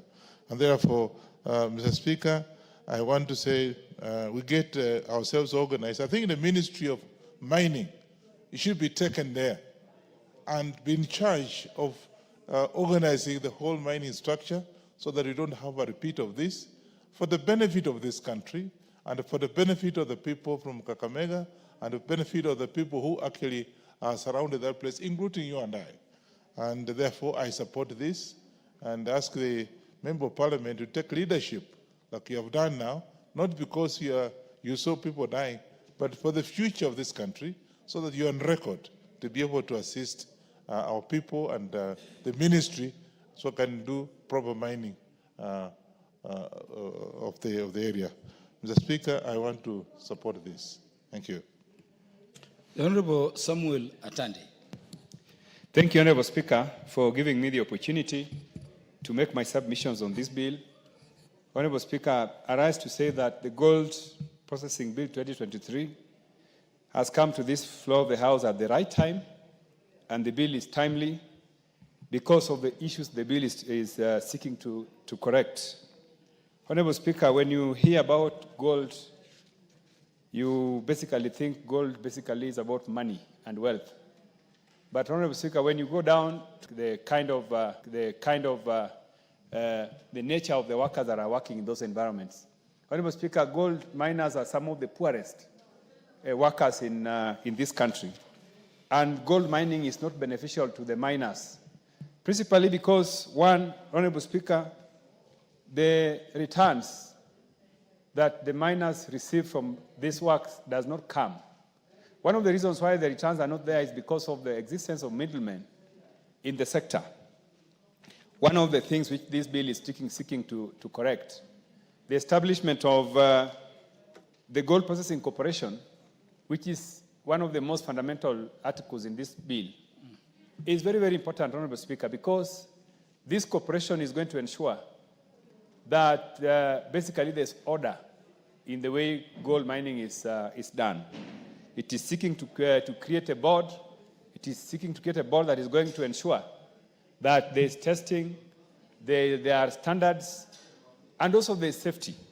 Honorable Speaker, you are aware that in the recent past, in many parts of the country, a lot of Kenyans, we have lost a lot of Kenyans who are involved in this mining in the mining sector. This is because the safety measures that are supposed to guide the workers involved in this sector do not exist. And this cooperation, the other thing, Honorable Speaker, I spoke about the returns. Honorable Speaker, if a sector is, and when you go into those places, Honorable Speaker, there are no equipments. The gold mining is a mechanical exercise. So, Honorable Speaker, by this bill seeking to create this cooperation, one of the things that they are seeking to do is to also seek to introduce technology and make this process seamless, commercialized, make it even bring equipment that are able to be used to mine gold in a way that even the environment is protected. Honorable Speaker, there are some parts of my constituency where gold miners are working. We had a situation where we got one of our roads, getting demolished because the way the miners go around, they are mining underground. Honorable Speaker, the mining starts here, but these people will go up to Nyayo Stadium on the ground. Now, in the process, you find that they've passed a place where there's a road, a tarmac road. The tarmac road is actually going down because of the mining activities. So I think part of the reason is because the technical capacity to guide where the minerals exist, the gold exists, is not there. So I think this bill is really, really important, and I want to ask members of this House to really pass this bill quickly to allow this bill to be in action for the safety of the people involved in the mining sector, and also to ensure that people involved in the mining sector are getting returns. One of the things that this bill has not addressed is compensation for people who are donating their lands for mining. In my constituency, I'm having cases where, Honorable Speaker, there's conflict between landowners where gold deposits have been detected. When these gold deposits are detected in a particular area, then of course the miners, the people who want to mine come to sign agreements. These agreements are not tested. And in a short while, you find there's conflict. People are fighting, people are saying, I'm going to buttress the agreement we made. So I think one of the things that we need to do is to connect with this bill is to see how we can be able to resolve such cases of conflict for the benefit of the miners and the benefit of the country. Thank you, Honorable Speaker. I support. The Honorable James Nyikal. Thank you, Mr. Speaker, for giving the opportunity. Mr. Speaker, I arise to support this bill. Mr. Speaker, artisanal gold mining, which is the small scale where people go without experience, is rampant. It is actually all over the country, but mainly in Western Kenya. You find it in Kakamega County, Vihiga County, Kisumu County, Migori County, Siaya County, and even in West Pokot. But if you look at the West Kenya, it's actually probably a gold belt. If you look at it where it comes from Kakamega, Vihiga, in Kisumu County, in Seme, and it goes to Bondo, and it basically just goes across the lake into Migori. So we may be dealing with a geological gold belt that is actually being underutilized and underexploited. And therefore, we have to look at it. And Mr. Speaker, even the way it is done Honorable now. Nyikal, I hope the mover of the bill is in the House and is listening to you. Is here, and I really appreciate the work he has done. When you see the move of the belt from Migori through Homa Bay, through the lake, through Nyamula in Uyoma, yes, the bit of Seme, yes, through to Ikolomani. It is actually... Which is the corrupted, I hear, Shinali people's name for gold mine, Ikolomani. Yes. Ikolomani. So if you look at it, there could be a belt we are talking about there. So, Mr. Speaker, if that belt is there, it actually needs to be exploited so that we get it mined in a professional manner with all the issues that need to be looked at. It will actually generate employment and actually generate more wealth to the people themselves, and even to the government will then get taxes, and it will be. Currently, the process is actually destructive in most ways. What people are concerned about most is actually when the mines collapse, because these young people are working underground. They don't have the skills or even the resources to actually protect the mines as they go deep inside.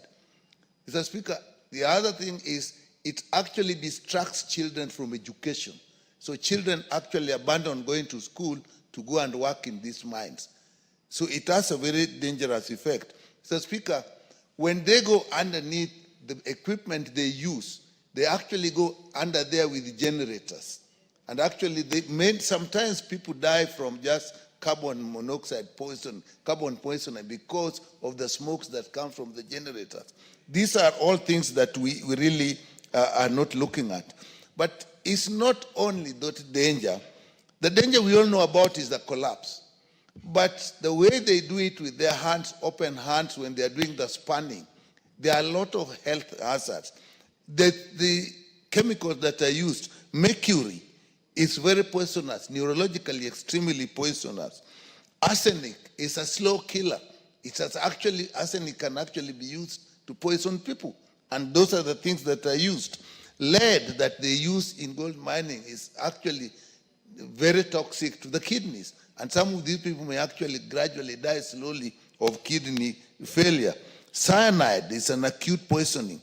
But then the dust itself, the silica, the dust, when they go there under dust for a very long time, then of course they inhale the dust, and actually it is dangerous to the lungs. So maybe in their old age, under 40s and so on, you start seeing people dying of chronic lung disease, and which can even go into heart disease. And it may be difficult to actually relate it to the activities that they have gone through. So this actually is it's a very dangerous thing. So, Mr. Speaker, I think not only that, some of these chemicals are actually carcinogenic. They are cancer-causing. And some of them actually have the effect of even affecting unborn babies. Mercury in particular is known for doing that. So the dangers are numerous. The returns are not that good because of the exploitation. These young people, it's men, women, they go into this. The outlet they have is actually controlled by middlemen, so that they actually are not even getting the money they should get. So, Mr. Speaker, I support this because if you look at the creation of this corporation with the board, and if you look at clause 6 of this bill, I think that is where the whole thing lies. If you look at the functions under clause 6, Mr. Speaker, everything we'll need to look at, the structures for doing it, the standards for mining, the materials for mining, the licensing for mining, and when they give the licenses, then of course we can look at the health hazards. And therefore, Mr. Speaker, I support this bill, and we'll have to actually look at it in fair amount of detail, because it is not only going to protect the health of our people, improve their livelihood, but also generate more income for the country and taxes. So this is an extremely important bill, Mr. Speaker, I support. The Honorable Joseph Oyula, the only MP who understands money best in Parliament. Thank you, Honorable Speaker. Honorable Speaker, let me also add my voice to this bill. It's a very important bill because some of us in our areas, we have suffered greatly because of this gold mining. Let me add here, Mr. Speaker, that gold is also in Busia. That stretch from Kakamega crosses through Busia up to Uganda. In fact, right now, we have a fear because some Chinese are mining gold, and we suspect they have crossed the border into Kenya through that underground. So there is a big fear there at the border.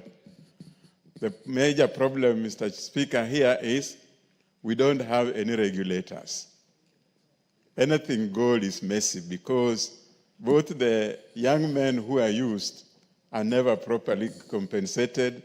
They are never protected well. They only go down there to follow the routes of how to get the gold, but come out, some die inside there because of some of the chemicals that they use. So, Honorable Speaker, it is important that this exercise is regulated. So this cooperation that has been mentioned in the bill, Mr. Speaker, will be very important. It should be given the teeth, because like in Busia, and particularly in my constituency, I had a lot of problems with those gold prospectors. If you ask them for any license, they don't have. Any permit, they don't have. They just tell you that we have authority from the above. Who is the above? So we now need to make sure that that authority can be seen. Representation at the counties should be made sure that we have the respective ministry having representatives at the county. Because without any regulation and without any representation, we have had a lot of problems. For instance, from our area, you go to Kakamega, where we hope that there is a representation in the ministry, yet there's nothing. So this bill, Honorable Speaker, is going to help us a lot. It's going to help people at the border, because this thing runs into Uganda, and from Uganda, they are going deep into the soils in Kenya. So we need to support this bill, Mr. Speaker, so that our people can be protected. The environment also, Mr. Speaker, when these people dig their ditches down there, they don't care what is left. Some have gone into school compounds, and they leave big trenches in the school compounds, which is very dangerous for the students. So we need such a regulation so that, and a corporation that can manage this for the country properly. So I stand to support this bill, Honorable Speaker. Thank you. The Honorable Dr. Naomi Wako.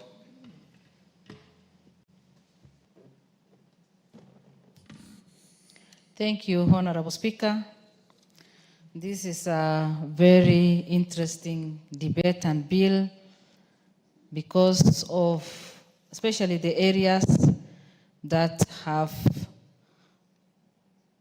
some gold, like my county, whereby a place called Dabel, for the last 5 years, gold, miners have been there trying to get and also grow their wealth.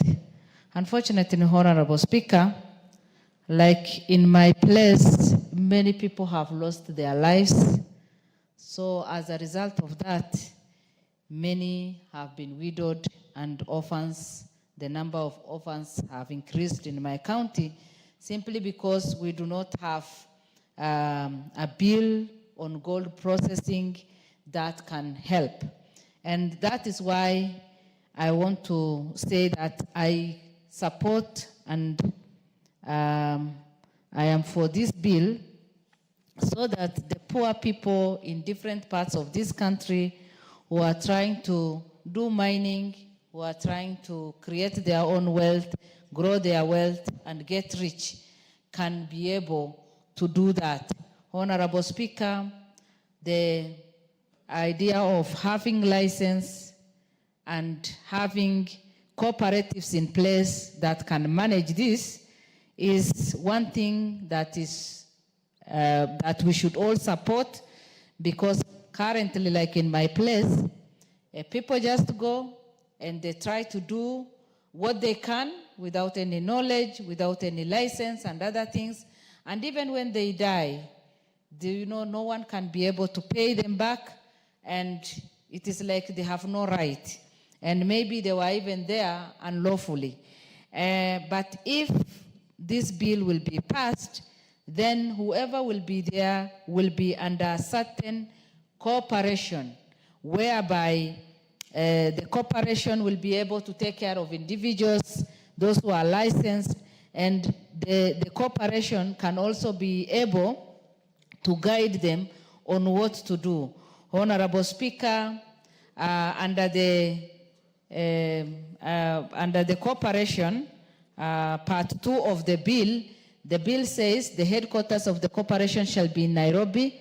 The corporation may establish offices in other counties, meaning that even if the headquarters will be in the city, the other branch offices can be in every county that maybe gold mining or gold processing is done.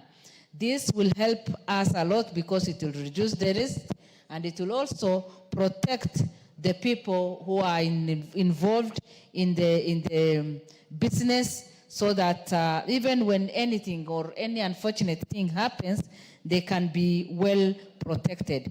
Honorable Speaker, again, under 11, you can see 2A, a person shall be qualified for appointment as chairperson or member under subsection 1G if the person is citizen of Kenya, holds degree, and also I think we just need to add that maybe if all the areas that have gold processing can be represented so that their interests can be well protected. Honorable Speaker, for the last many years, many Kenyans who have involved themselves in gold mining, gold processing, have suffered in the hands of the cartels, simply because there are those rich people who are somewhere and the miners are there. They try very much to dig the gold, harvest, and sell at a very cheap price. And yet there are these middlemen who are here paying money and collecting the entire thing and even selling at a higher price. Once we do this and this bill will be in place, then their interest will be very much protected. They'll be able also to earn from their hard work. Then the counties will also not be left. I'm sure some percentage will be given to the even beneficiary, local community around there, some 10-15%, so that they can be able to benefit.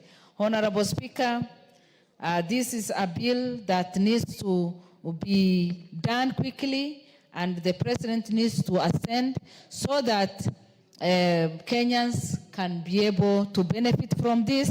And also, we know very well that all the areas that gold have been, spotted or seen, many people and the countries, different countries, have grown rich because of gold and the sale of gold and all these other things. And unfortunately, in Kenya, we have not put rules and regulations in place. We have not put laws that can guide us, can guide even the government in place, and that is why we need to do this, and I support this bill so that we debate on it, we finalize, and people will be given their license. They should also start their own corporations so that through the corporations, then all the individuals or the companies can benefit, and also see how this can be done in a way that the miners or the people who are involved will not suffer, because currently they suffer a lot because they use their hands to dig, they go down there, and that is why many times in our own place, many people have lost their lives because they are not protected, they don't know what to do, but they know that once they harvest enough gold, they'll be able to transform their lives. Honorable Speaker, with those few remarks, I support this bill, and it is my prayer that many Kenyans' life will be transformed through this. Thank you. The Honorable Geoffrey Mulanya Wakili. Thank you, Mr. Speaker, for giving me this opportunity to speak about this Gold Processing Bill 2023. Mr. Speaker, when you mention the word gold, in the minds of many Kenyans, it sounds that that's the gateway to riches. And that's why you will find that in many parts of where we are having these crude gold mining activities, we have scramble that leads sometimes to death. And perhaps it is very important that this particular bill is brought by a member representing a constituency that is a gold mine, the Honorable Shinali. We thank you for thinking it wise to bring, because you have more experience on what has happened to your constituents. And recently we saw actually what happened, that we lost we almost lost lives of good Kenyans in these particular gold mines. Mr. Speaker, as it was said by Honorable Nikal, who is a health expert, the underlying issues that go unnoticed. In most instances, we talk about miners trapped underground, but people forget to talk about the health hazards that go with this crude gold mining. It is a requirement under the law that any person in a construction work must put on protective gear. However, without regulations, we have these crude gold miners, they go underground without any protection whatsoever. And at the end, as much as they come out of the gold mines alive, they pick up some chronic diseases that will affect them. And slowly by slowly, they'll die from their homes. And Mr. Speaker, we have followed from the Western region, areas where this prospective gold mining or crude gold mining is being undertaken. And in particular, Mr. Honorable Yula has mentioned that in Busia we have a crude gold mining activity in an area called Bumutiru, which is in Butla constituency, that neighbors Nambali constituency. And what we have experienced, we find that many people abandon their farm work. They abandon their families.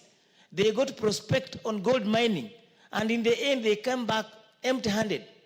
They waste valuable time that they will be working on their farms so that they can support their family. What they come back with is something that cannot support even to feed their family for a week.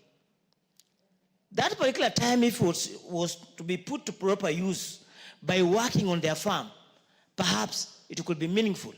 And for that reason, I support the proposal to have the Gold Mining Corporation so that this corporation can put order to this particular sector. Let's have a proper geological study to confirm that the prospects of gold in that particular area is worth the mining, and also the regulations that any person to undertake this mining must, first of all, follow the safety precautions that are required for any construction site. Mr. Speaker, we also know that our government is losing revenue. This is a hard time that we don't have enough revenue in this country to support even NGCDF. We don't have money because of the hard economic times. But when we have resources like gold that is being smuggled, the government is not benefiting. The local government is also not benefiting. The land is being degraded because when they dig tunnels underground, the land becomes weaker. The soil topography is also interfered with. So there are so many things that are lined up so that we need to control. And as a house, this is the most important time that we put this in control, because where there are no regulation, there's disorder. And indeed, there's a lot of disorder in gold mining in this country that is leading to death, leading to poverty, which we as legislators, we are under duty to control. And I thank the Honorable Shinali and the committee for bringing up this bill. Thank you, Mr. Speaker. I support the bill. Honorable Peter Francis Masara, you want to speak to this? Yes. Thank you, Mr. Speaker. Of course, you know, my name is Masara, and Masara area has a lot of gold. So that's the reason why I have to add my voice on what has been said by other members. Mr. Speaker, this bill is very important. This bill will enable the artisan miners to get what is rightfully theirs. Mr. Speaker, currently as we speak, those miners, this area is unregulated. There are so many cartels. There are so many people who purport to have licenses, and they are actually doing things which are not in law. We have Chinese, especially in Migori, the Masara area, Osiri area, in Kuria, in Rongo, where gold is found. You'll get so many people doing so many cartels, actually undermining the work of our real people who are really suffering and working hard so that they can earn a living. Mr. Speaker, the importance of this bill, as per what I've read, if you look at clause 42, clause 42 of the bill talks of an application for the renewal of processing license shall contain the information or accompanied by the following document, Mr. Speaker.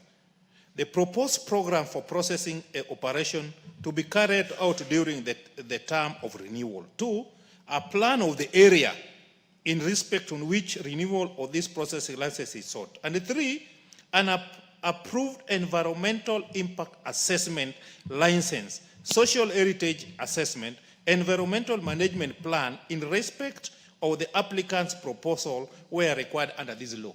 Mr. Speaker, currently, you get even in school, like in my area, there's a school called Arombe. People are doing mining within the school because that land belongs to somebody. There's no regulation. You get areas where people are taking water, natural water. People doing processing there, and the chemical used are affecting the community, but there's no regulator. Mr. Speaker, with this bill coming into an act, I believe the people involved in mining are going to appreciate us as legislators. Mr. Speaker, if you go to clause 48, and actually I want to be very specific about the laboratories.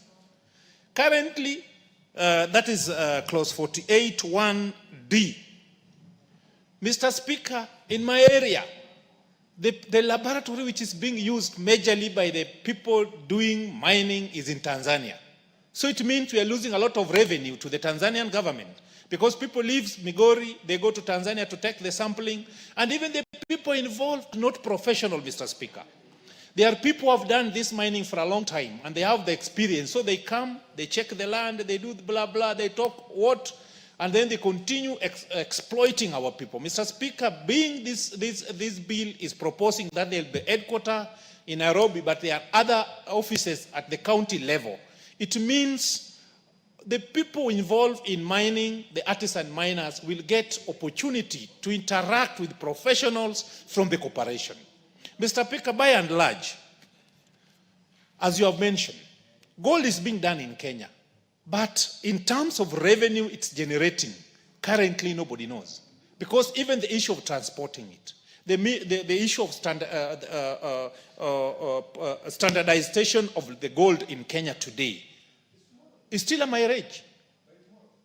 So with this bill in place, I believe so many gaps are going to be filled. Therefore, Mr. Speaker, without taking much of your time, I want to say that I support the bill and congratulate my colleague for bringing this bill into the August House. Thank you, Mr. Speaker.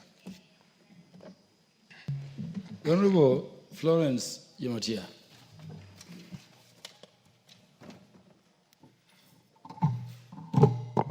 Thank you so much, Mr. Speaker.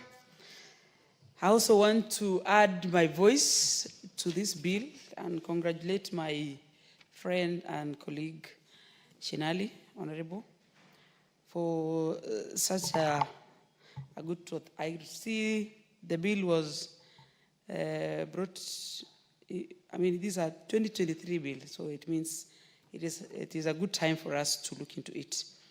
Mr. Speaker, if you ask me, I think apart from doing this bill, we also need to put into consideration most of the other natural resources that we have in this country.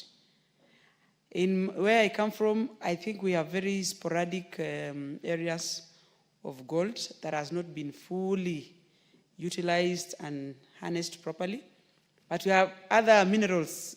We have rupees, we have other small pockets of, sometimes we are told there's oil here and there because of the nature of our environment. It's a desert area. But gold, in many ways, is considered to be one of the owners of production. I mean, wealth, depending on who discovered gold first. So we realize that even as we do this, we should also consider other minerals so that we have a bill that is packaged together that helps protect all types of minerals we have in this country. Recently, we discovered cobalt in eastern Kenya, I think Meru area and Embu. And as even we look forward, I think we need to do more to make sure we are protecting this, because this is an act of parliament that is, we will be working hand in hand with the mining act that is already in place.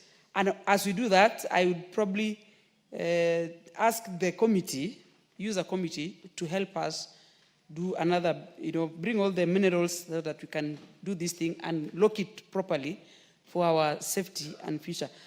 Mr. Speaker, growing up, we used to be told sometimes it is not good to touch what God has given you and use it as a reservoir in the future.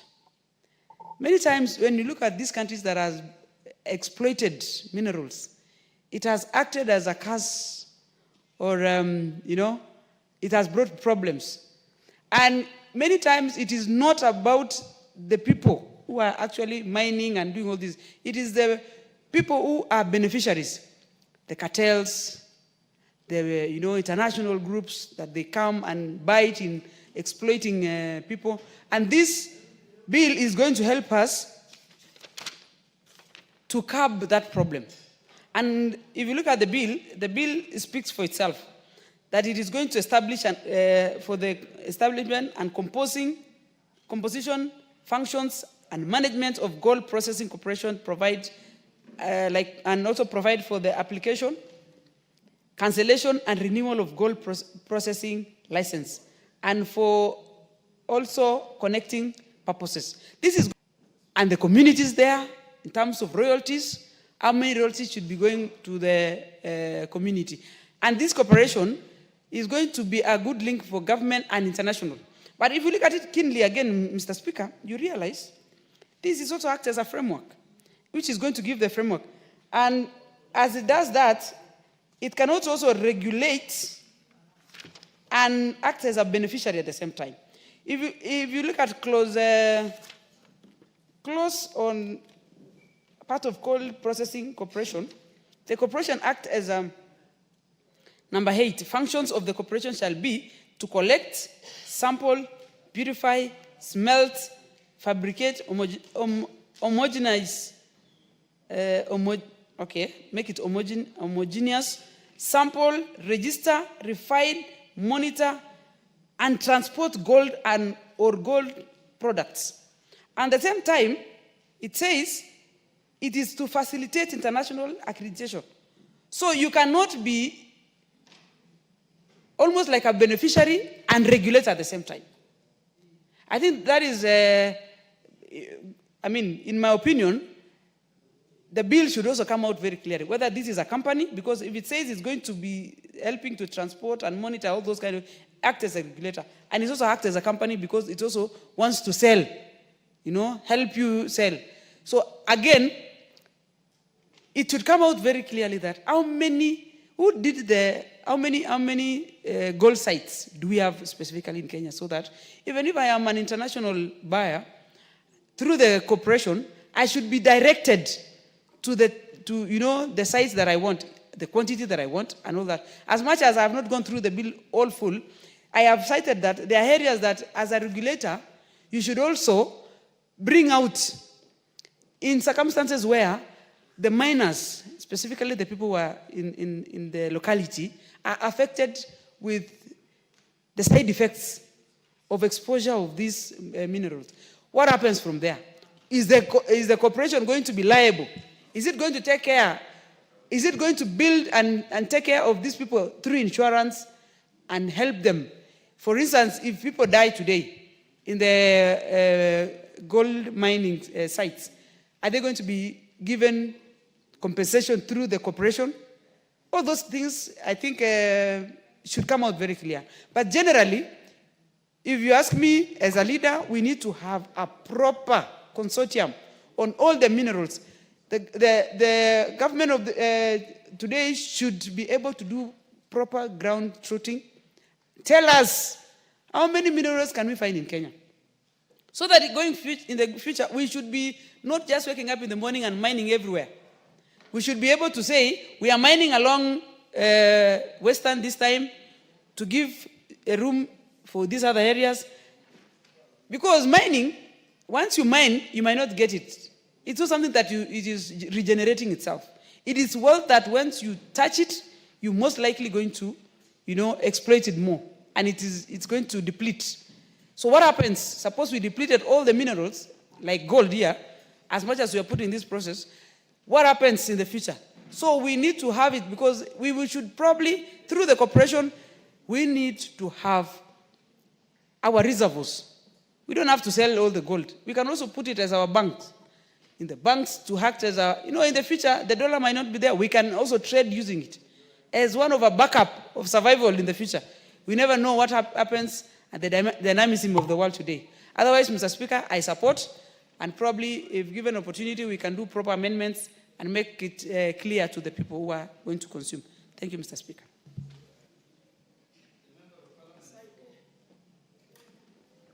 The MP for Kitui Rural, the Honorable David Boni. Thank you, Mr. Speaker, for giving this opportunity to also support the bill.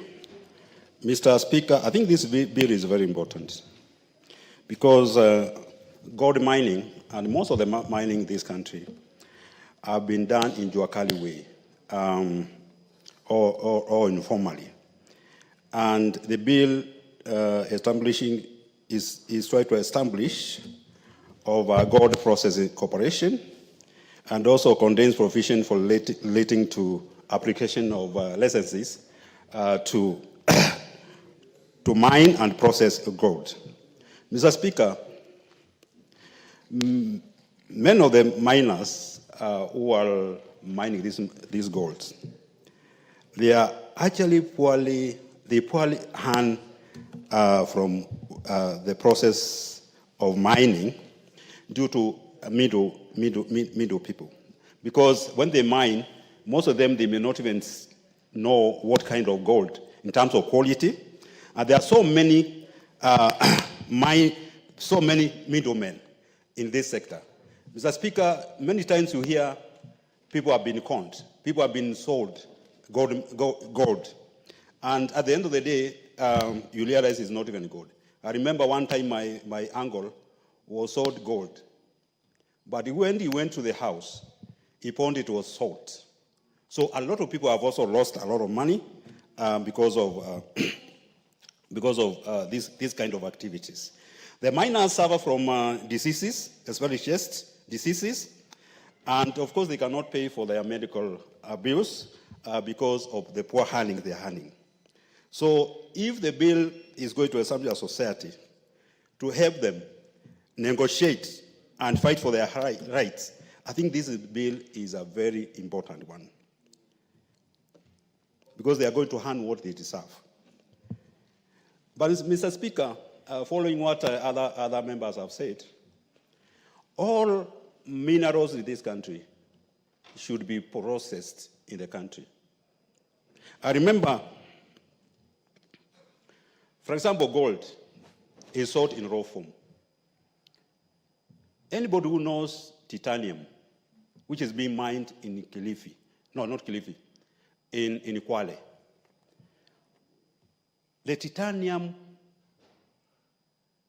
the person or the company which is mining titanium is collecting all the titanium and taking it to processing somewhere in China.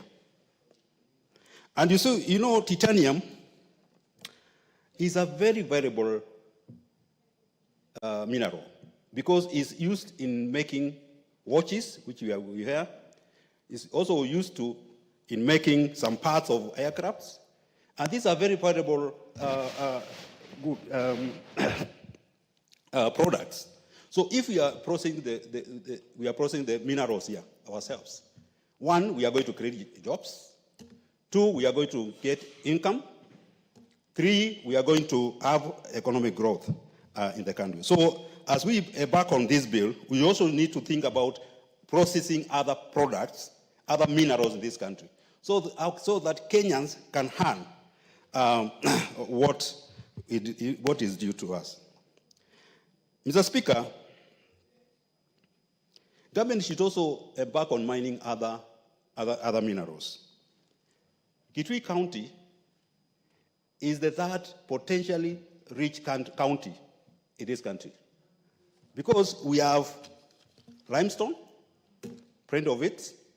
We have iron ore, we have coal, and we have copper. The coal we have in Kitui can light this country for 30 years without using anything else. Can you imagine coal lighting this country for 30 years? How fast we can grow. When you have coal and you have iron ore, then you can start steel industry. So as much as we are saying that we don't have the country is poor, but we are also not looking at the areas, at the sectors of mining, where this country has a lot of minerals. The oil in Turkana, I don't know what happened. We were meant to know that there was a lot of oil in Turkana. Maybe somebody may be in a position to tell us what happened. So, Speaker, this bill is very important, and we need to support it. But of course, we also need to think about other minerals. Thank you very much. I support. The Honorable Geoffrey Rocco. Thank you, Mr. Speaker. I rise to give some contribution as far as the bill on the gold processing is concerned. Mr. Speaker, mining sector in the Republic of Kenya is one of very underperforming sector. A sector which can go a long way in creating jobs, in raising the revenue of this country, and also providing the foreign exchange which we seriously need as a nation. Mr. Speaker, not only the gold, we have other many minerals which we need to put more investment and come up with proper regulations or laws to regulate all these minerals we have in the Republic of Kenya. Mr. Speaker, the establishment, as far as this bill is concerned, the establishment of the corporation which will be dealing with the issues to do with gold processing is one of the very critical factor which is necessary because at the moment it is true we have gold miners in the Republic of Kenya. We have people who are doing business in this republic as far as gold is concerned. And always there is a lot of conning, a lot of scamming in gold business. Therefore, Mr. Speaker, Honorable Mutuse. Honorable Mutuse. Yes. Honorable Mutuse was this side, eh? Okay. I thought you wanted to cross directly, so if you intend to cross, you have to do the right thing.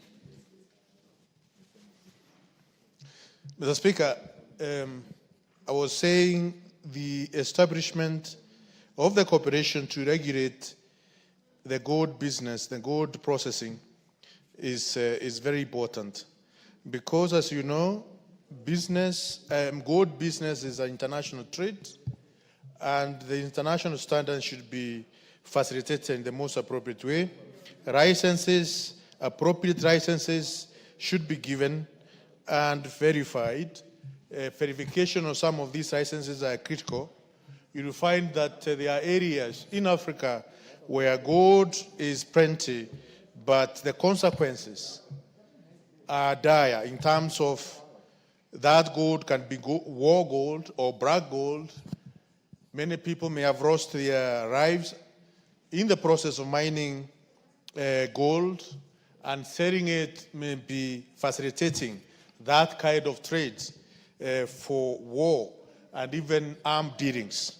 Mr. Speaker, having a corporation which puts in place rules and regulations, how to acquire licenses, how to ensure international accreditation is well facilitated, how the tests are done, how the grading is done, the purification and smelting of gold, the refining of gold, and even the transportation is one of a very critical institution which will ensure that even we have more investors in this trade in the Republic of Kenya. Mr. Speaker, I listened to the former Deputy President of the Republic of Kenya mentioning or saying that President William Ruto is in business of gold with one of the leaders in Sudan. That is a reckless statement, an extremely reckless statement coming from the former impeached Deputy President. And now that we are discussing about a gold bill, it is important maybe to mention that this is an international trade with credible buyers or sellers or traders, and it is high time for the Republic now, through the National Assembly, to ensure we have a properly regulated business conducted. Therefore, Mr. Speaker, I support this bill. I support this bill. It is well crafted, but also we will need to look at other minerals. We have mica, we have coltan in Bere, we have mica in Bere, Mr. Speaker. We have aquamarines in Bere. We have many other, we have bismuth in Bere. We have many other, we have even iron and copper in Bere. And I think if we can come up, or if this National Assembly can come up with a law regulating all these minerals so that we can take advantage as a nation as far as our minerals of the Republic of Kenya are concerned, I think we can be even in a position to repay some of these debts which are killing the economy of the Republic of Kenya. Mr. Speaker, I support. Thank you.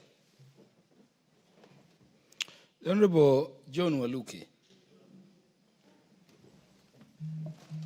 Thank you very much, Honorable Speaker, for giving me also a chance to contribute on this very important bill.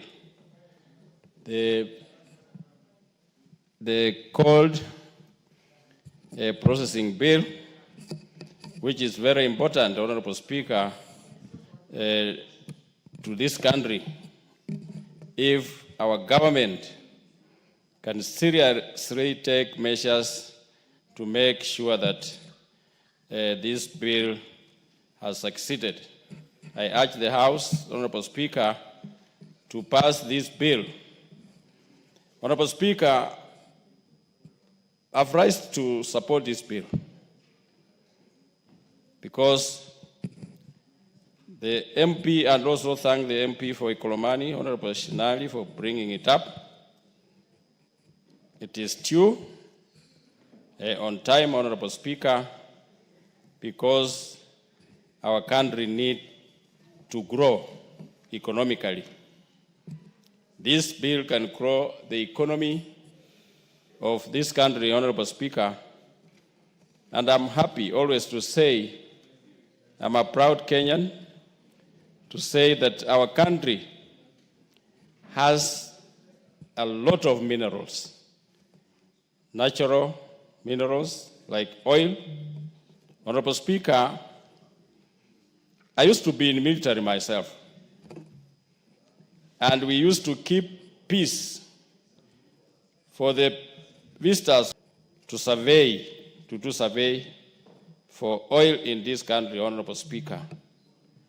Those days, and there are so many areas that were discovered that has oil, like Bokot, like Marsabit, like Baringo, like Moyale, like even in the ocean, Honorable Speaker. And sometimes because of maybe lack of enough security, because when you drill oil, we are lucky that the oil from Arab countries, Honorable Speaker, if we drill enough oil, they will also have a problem to have oil in their area because we are in the lower side. Honorable Speaker, I keep on asking myself many times that there are cartels in this country, Honorable Speaker, who buys gold from our miners. And Honorable Speaker, I keep on asking myself that who is the cartel? Who is the cartel? Who buys this gold that the miners in this country always struggle to get? Some even miners die in those mining holes. Where does this gold get sold to, Honorable Speaker? Because this country could be rich. Those days it used to be this Indian who used to buy gold at that time, Honorable Speaker, but he moved from this country to Nigeria. Honorable Speaker, the country should be serious and control, regulate the licenses of those who wants to get license for the mining of such an important mineral like gold and other minerals, Honorable Speaker. Because Patin, that time it was Patin who used to buy. But these days we don't know who buys it. And that is the question I keep on asking myself, Honorable Speaker. Honorable Speaker, there are people who get license behind the government knowing, and the government should be very strict, Honorable Speaker, because I witnessed this with Chinese when Honorable Shinali called us to witness when they were commissioning the company that is going to do this. I attended, I saw some machines, and I was very happy that this gold is going to help us as a country. Honorable Speaker, with those few remarks, I support this bill. Thank you. Honorable Stephen Mogaka. Thank you, Mr. Speaker, for the opportunity to also contribute. And I want to thank the sponsor of this bill for bringing a bill that is going to help regulate a hitherto unregulated industry. We know, Mr. Speaker, that gold mining in this country has been done majorly by individual experts who know how to identify gold, but the beneficiaries are always people who are not directly involved in the search, mining, identification, and production of this gold. We also know, Mr. Speaker, that the gold miners in this country, whether in Kakamega, Makalda, or everywhere, these are volunteers who, by inheritance or by reason of being proximate to the gold mines, have sacrificed and put their lives on the line to go into those underground tunnels to try and get gold. This bill, as much as I support it, requires serious amendment to make provision for the very people who put their life in danger and sink into the below the surface in hunt for gold. Mr. Speaker, if this bill has to be passed by this Parliament, I want to see amendments made to create capacity building for these traditional miners to be trained and be equipped with guns that can be able to identify the gold when they are down there, rather than going on a wild goose chase and bringing stones which in their mind or their view or their eyes appear like gold, and when they bring them to the market, they get conned. Even if it is gold, they are told it is not gold, and they are shortchanged and do not get value for their risk and for their value. Mr. Speaker, this bill, when I look at its citation, and it tells us that it seeks to establish a gold processing corporation and provide for the application and licensing of those actors in the gold industry. It is a noble thing. You will recall, Mr. Speaker, that this country has been treated to scandals about gold. Many a times, people have been associated with stones which are described as gold, and whenever they get to the true gold market, they turn out to be either not gold or they get shortchanged. This bill is going to help Kenyans who are involved in trading in gold to be clear in their mind on how to operate and who will be the licensed dealers in this gold, so that Kenyans do not get shortchanged and lose their efforts and investment in the search for gold. Mr. Speaker, gold is the most valuable mineral that we have. And as much as we are today processing this bill that deals with the mineral called gold, we have several other minerals in this republic that benefit this country and even abroad that need also regulation. And I think I will be making an initiative to promote bills that are going to deal with the traditional minerals, including clay, which is a major input for manufacturing bricks. Minerals like, in my mother tongue, we call it likoro, which produces gravel that gravels most of our roads. And many a times, the owners or the producers of these minerals, like clay, like the gravel, do not get value for their money. It is time that the 13th Parliament legislated to protect the owners of the clay that manufactures bricks and other valuable construction material, the owners of gravel that helps gravel most of our roads, and to make sure that these locals also get to benefit. Mr. Speaker, I want to emphasize on capacity building because we have certain areas designated as gold mines.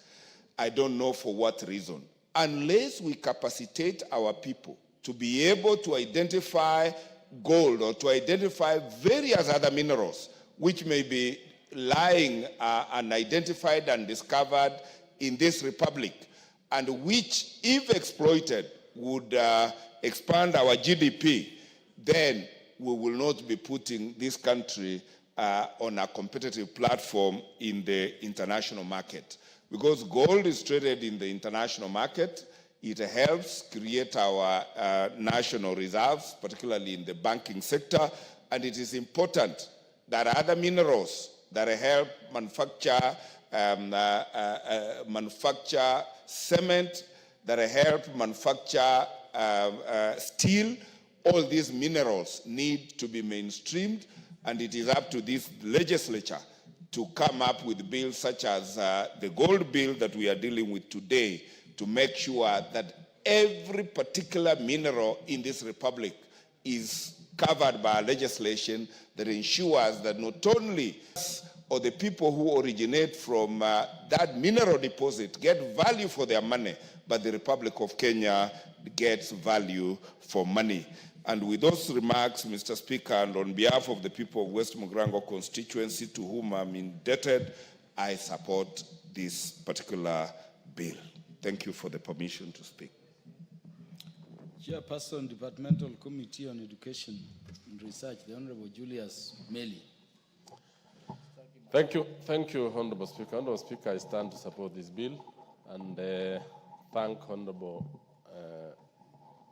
Washali, who has seen it right that the gold processing sector or the gold sector in this country be regulated, be organized, and be further developed. This bill, Honorable Speaker, is long overdue. I do remember one time that the government did a resource mapping known as the Natural Resource Information Mapping System in 2016. During that time, it was found out that this country has huge deposits of several kinds of minerals. And the minerals we have has been enumerated by my colleagues, from iron ore, coal, oil deposits, rare earth metals, and all these other kinds of minerals. Honorable Speaker, you need to note that this bill is trying to address gold processing in this country, which has not been addressed for quite some time. The issue, Mr. Speaker, is that all the minerals in our country, and I think this is an area which the Minister of Mining and this House need to look into. We've concentrated so much on agricultural production. We've concentrated so much in livestock, tea production, coffee, and all manner of commodity production. Honorable Speaker, if you look at this bill, it goes down to establish the Gold Processing Corporation. And in this bill, it seeks to look at the establishment of the corporation, the functions of the corporation, the functions of the board, the management, and also the legal and institutional framework for collecting, purifying, and smelting gold. I want to say that I come from a constituency where there is a lot of gold, Honorable Speaker and members. However, the processing, the licensing, the management of the gold, and the issuance of licenses has been very sporadic, at times at the whims of the inspector of mines, and at times even the prospector himself can allocate himself and start mining. In fact, even the declaration of how much gold you have harvested is at the whims of the processor.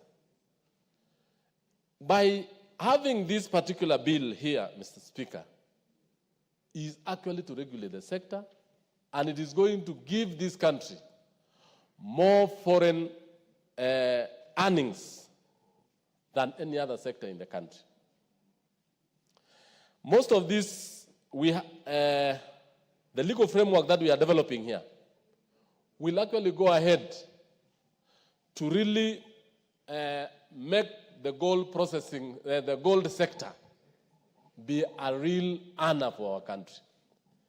Look at the smelting, the fabrication, the homogenizing, sampling, registering, and monitoring, and even transportation of gold products and related products. At times, this country has been accused of being as a hub for gold syndicate. And in fact, this has happened because even young Kenyans, and even Kenyans themselves, even the leaders in this country, do not know the kind of gold products, the quantity, the quality of the gold product, and even how to handle fraudsters. Honorable Speaker, in clauses 5 to 23, the bill sets to establish the Gold Processing Corporation, establishes the board, the functions of the board. It goes on to actually indicate the headquarters of the corporation, and in effect also come up with the chief executive of the corporation, who is going to be a director general. In that particular case, it will ensure that there is a board that is going to be responsible for all the gold processing and even the gold products in this particular part of the world, and even set standards, and even be able to have staff, experts.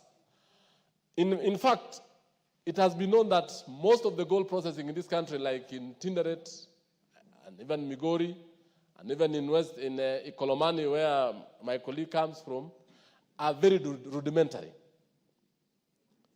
very basic, in a sense that locals move to the river basins with their rudimentary implements. Some even dig very unsafe, very unsafe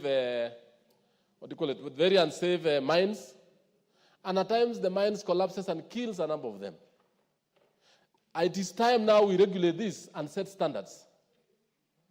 Whom do we license to actually procure and process gold? It should be somebody who has enough money, good machinery, and have expertise to ensure that the safety and lives of the miners are put in place. It is through this bill also we need to look into, and I think I will be proposing within this bill, the insurance companies. If you go to Migori, I have been, gold mining is on the roadsides. It creates huge gullies. When they are mining, there are a lot of chemicals used, like cyanide, very dangerous for animals, very dangerous for human beings. The environmental impact assessment needs to be done before this particular, some companies set. And some of these minerals or the chemicals they use are very expensive, Mr. Speaker, are very poisonous, Mr. Speaker. Other issues that I want to bring into the attention of this is that in clauses 24 to 27, Mr. Speaker, the bill tries to provide for the financial provisions of the board. And this one is very important because as much as we are setting this board, and I want us to really look at it going forward in setting other boards, it should be a board that is not coming out to seek for funds from the exchequer every other time. It should be a board that uses its own levies, its own way of collecting revenue and developing itself. And we need to learn this from other big mining corporations like the De Beers in South Africa, the big gold trading companies of the world, where they don't depend on a national exchequer. And in itself, it is able to run, it is able to pay salaries, it is able to run its affairs and do operations without having the dependency on the national treasury to run its operations.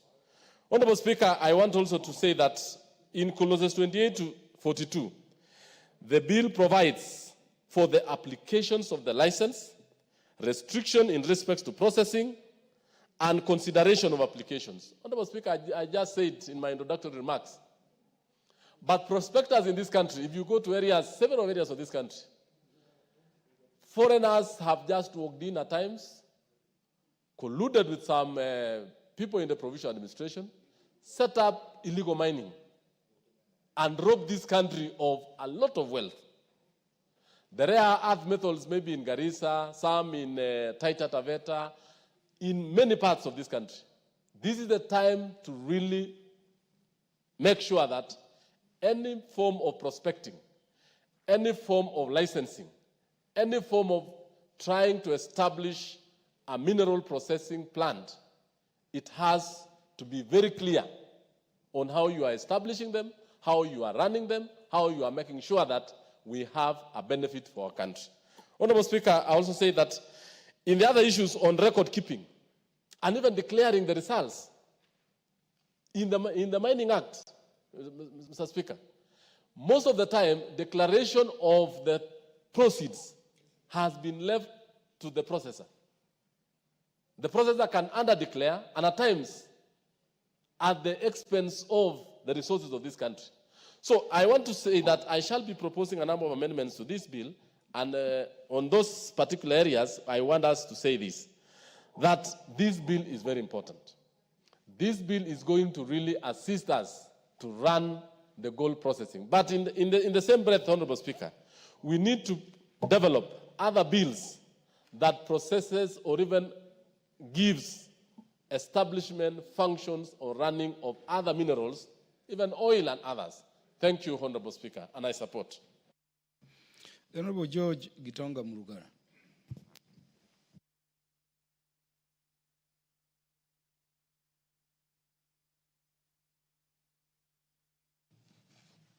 Died. Have it now. We use the next mic. The next one. Thank you. Thank you very much, Mr. Speaker. Mr. Speaker, I rise to support this bill by the Honorable Bernard Masaka Shinali, the Member of Parliament for Ikolomani. It is actually the gold processing bill which has a very close association with Ikolomani, the gold mines of Western Kenya, which started in the 30s, to the best of my knowledge, but have also remained rudimentary, even up to today, because we do not have any clear law that guides processing of gold in the country. We know very well that what takes place is actually prospectors, most of whom are illegal, going all over the place and trying to use crude means to try and find gold, which they can process and which they can possibly smuggle out of the country to sell where the business is lucrative. It is the high time that we actually declared the Mining Act not sufficient to cater for gold mining, and that we actually have a standalone Act of Parliament which will guide us on how to process gold, which is found in various parts of the country, including Taita Taveta, areas in Nyanza, and some areas in eastern Kenya. There are traces of gold, which traces sometimes may be processed to become profitable. So this is an Act of Parliament which, if passed, will see prospectors or spectators coming over, even to my constituency of Tharaka, and we may be lucky to find gold in those seasonal rivers which transcend that constituency, traverse the constituency, in the same style as happened in the 19th century in South Africa, where these prospectors while on transit looking for gold, came across what is known as the Sand River. And the Sand River is known to have lots of gold in the form of pellets, which actually run with the sand in that river. As a result of which, we have had great development in Johannesburg and everywhere else regarding gold. So this is an act of parliament which I would urge my contemporaries, my colleagues here, to pass so that we are able to start regulating gold. We know very well that the issue of gold is a motive. We have had people trying their luck with the gold everywhere. Sometimes it doesn't yield anything, and other times we are told they lose a lot of money, purely because we do not have a clear law that guides us on the processing of gold in the country. Therefore, today, as we debate this bill, we actually look at the provisions it has, and after the preliminaries, we move to the real sections or clauses that establish the Gold Processing Corporation. Runs from clause number 6 all the way to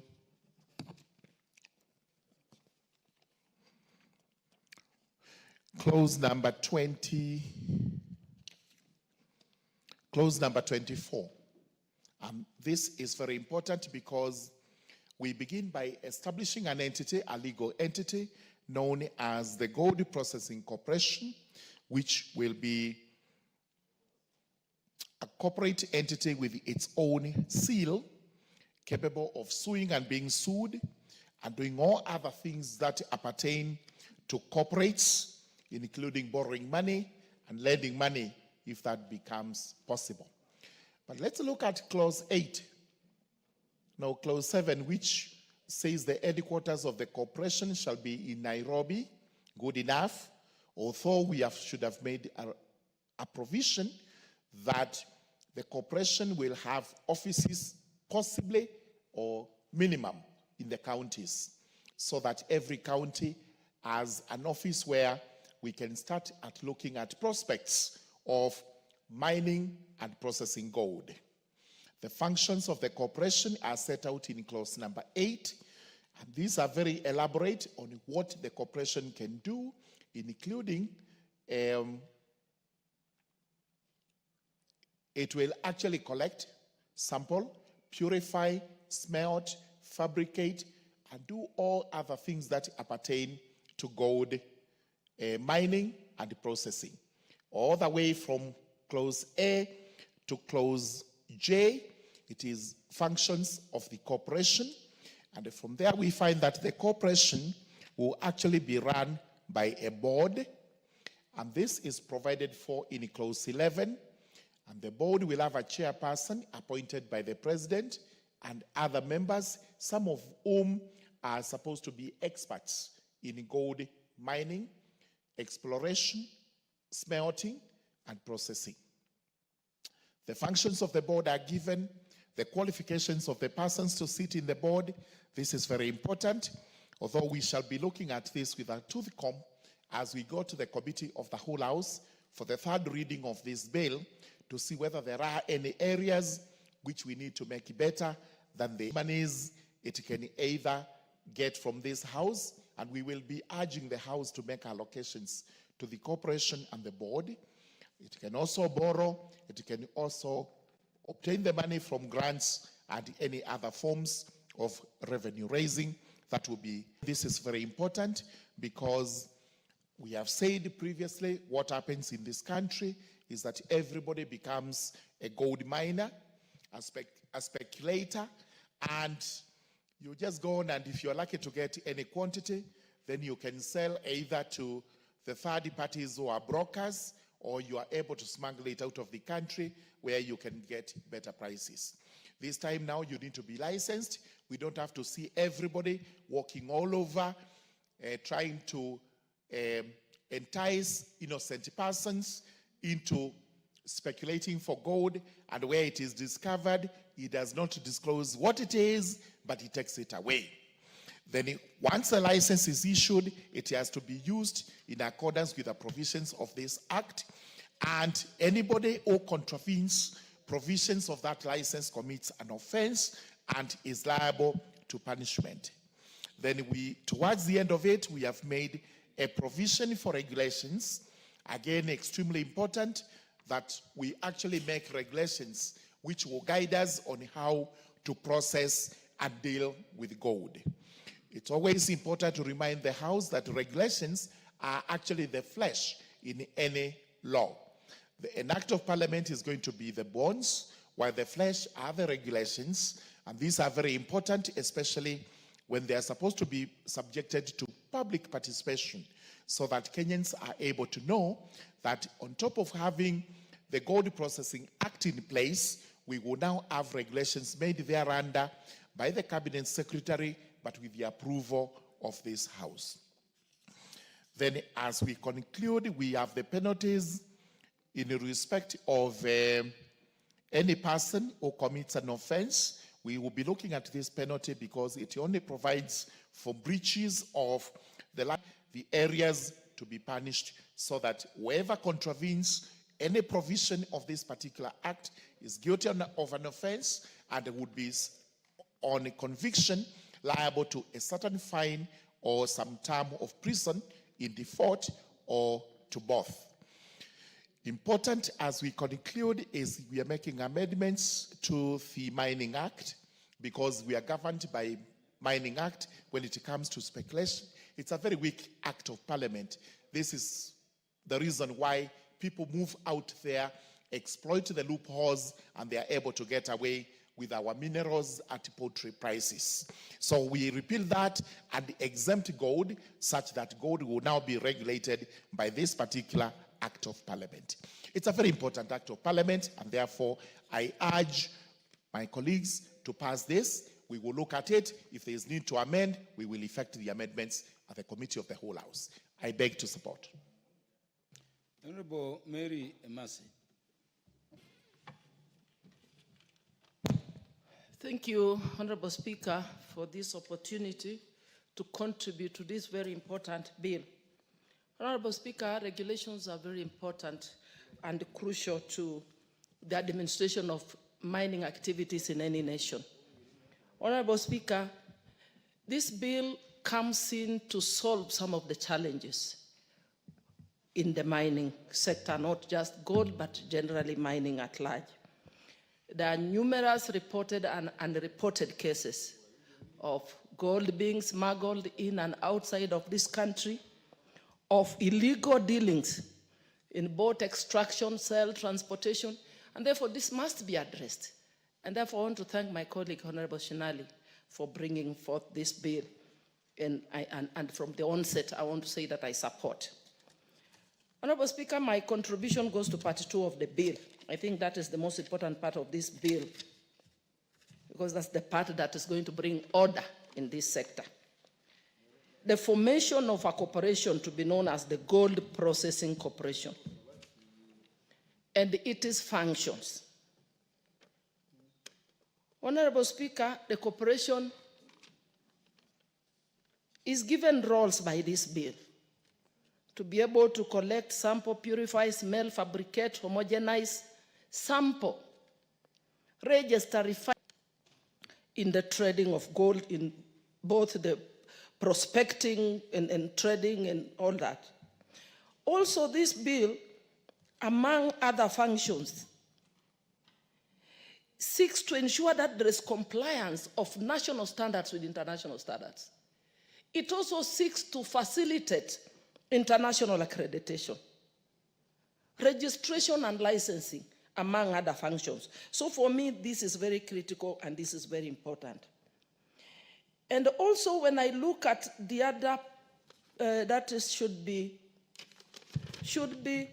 clause 11, the formation of the board or the establishment of the board. Honorable Speaker, I'm very happy that there's a chairperson to be appointed by the president. There's the principal secretary responsible for mining, PS responsible for national treasury, PS responsible for lands, PS responsible for environment, among others. And I want to speak about that environment, because environmental impact is very, very, very important. As I speak to you, Honorable Speaker, and I'll be consulting with the owner of the bill on how we can introduce a clause to protect Kenyans, residents of this country that reside along the borders, from environmental impact that is occasioned by mining at the border in neighboring countries. As I speak to you, Honorable Speaker, the people of Teso South at Alupe area are living in fear that one day they might wake up and find themselves buried underground. They have sunk because there is mining right at the border. The soil excavated from the mining has closed up our river that is separating the two countries. It has actually changed direction and changed the boundary. Our houses are cracking, air pollution, increase in respiratory diseases. So we must have a law that encourages cooperation, collaboration between the two countries so that the aspect of environmental impact, because it is changing livelihoods and it's raising concerns. So as we pass this law to guide us and help in mining of gold, we must look at it, we must look further and see, irrespective of where the mining is being done, how is it affecting the population, the humans around where the mining is happening? And also, how are those that are injured compensated or are killed during the process of mining? So, Honorable Speaker, this is a good bill. I support it, but like I said, we need to look further and see how to make mining safe for all human beings around where the mining is being undertaken. Thank you, Honorable Speaker. The Honorable Jane Kagiri. Thank you, Honorable Speaker, for giving me an opportunity to contribute to this bill. Honorable Speaker, I stand to support the gold processing bill and in the spirit of supporting the Gold Processing Corporation. Honorable Speaker, I support it in regards to the regulations that it's going to create and the licensing that is going to take place. Honorable Speaker, I believe many of us would wish to have gold in their areas and have mining taking place in their areas. But many a times, Honorable Speaker, we find ourselves wondering, where would one start and where would one go to? With the establishment of the Gold Processing Corporation, I believe there'll be a go-to place for anybody who would want to know where to start off on the mining journey, and especially in gold.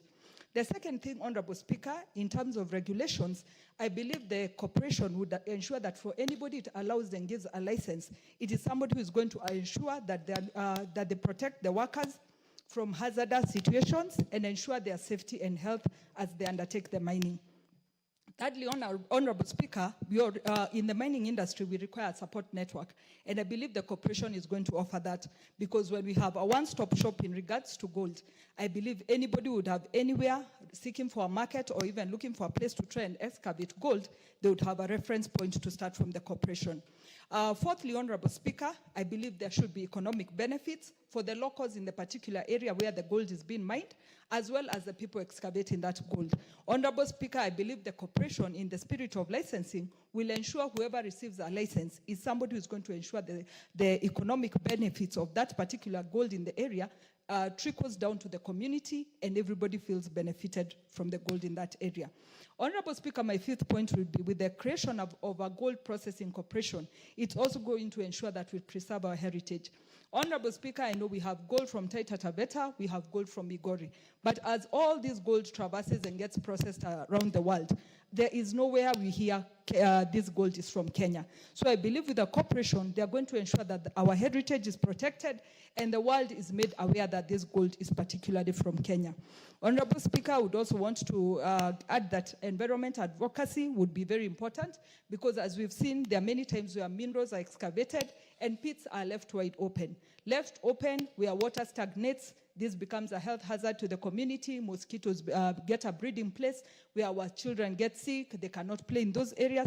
So I believe we need an institution that is going to govern and regulate issues like this, where anybody mining must be required to cover up any pits that are left open. Lastly, Honorable Speaker, in the case of crisis response, in a situation like where we are as a country, where our economic situation is not doing too well, with the Gold Processing Corporation, I believe they would have sufficient data to guide us as a country on our wealth in terms of gold. So we could lack money in terms of currency, but when it goes to minerals that we would have an institution that would tell us we are this rich in terms of gold, and that would enable our country to confidently know that our actual wealth status. Finally, Honorable Speaker, I always say it's Laikipia's time, and I believe with us mainstreaming this industry, it is certainly going to be our time to discover gold in Laikipia. Thank you, Honorable Speaker. Honorable Patriot, e-commerce Mutuse. Thank you, Mr. Speaker, for the decoration and for giving me the opportunity to contribute to the debate on the gold processing bill that has been promoted by the member for Ikolomani, the Honorable Shinyali. From the onset, Mr. Speaker, allow me to congratulate the Honorable Shinyali for the good work in coming up with a private member's bill. It is not easy for a member to engage in their time, to engage in research, to engage technically, to process a bill of this magnitude and to present it before Parliament to address certain deficiencies that they think ought to be regulated in a legal framework. Mr. Speaker, having said that also, it is not lost on us that we are representatives of the people. And by dint of Article 94 and 95 of the Constitution, our work as members of Parliament is to represent the people who elect us. And that there is a sizable population of people in the constituents of the promoter, Ikolomani, whose livelihood socially and economically rely on God. And therefore, it is within the place of the member for Ikolomani to propose a law to regulate gold, because a majority, or a rather a sizable percentage of his population also rely on God, as are other places in the country. Having said that, Mr. Speaker, and having listened to colleagues in contributing in this debate, allow me this afternoon to be the devil's advocate. I want to be the devil's advocate just to provoke our thinking so that we may also think broadly. Gold is listed as among the minerals that are under the management and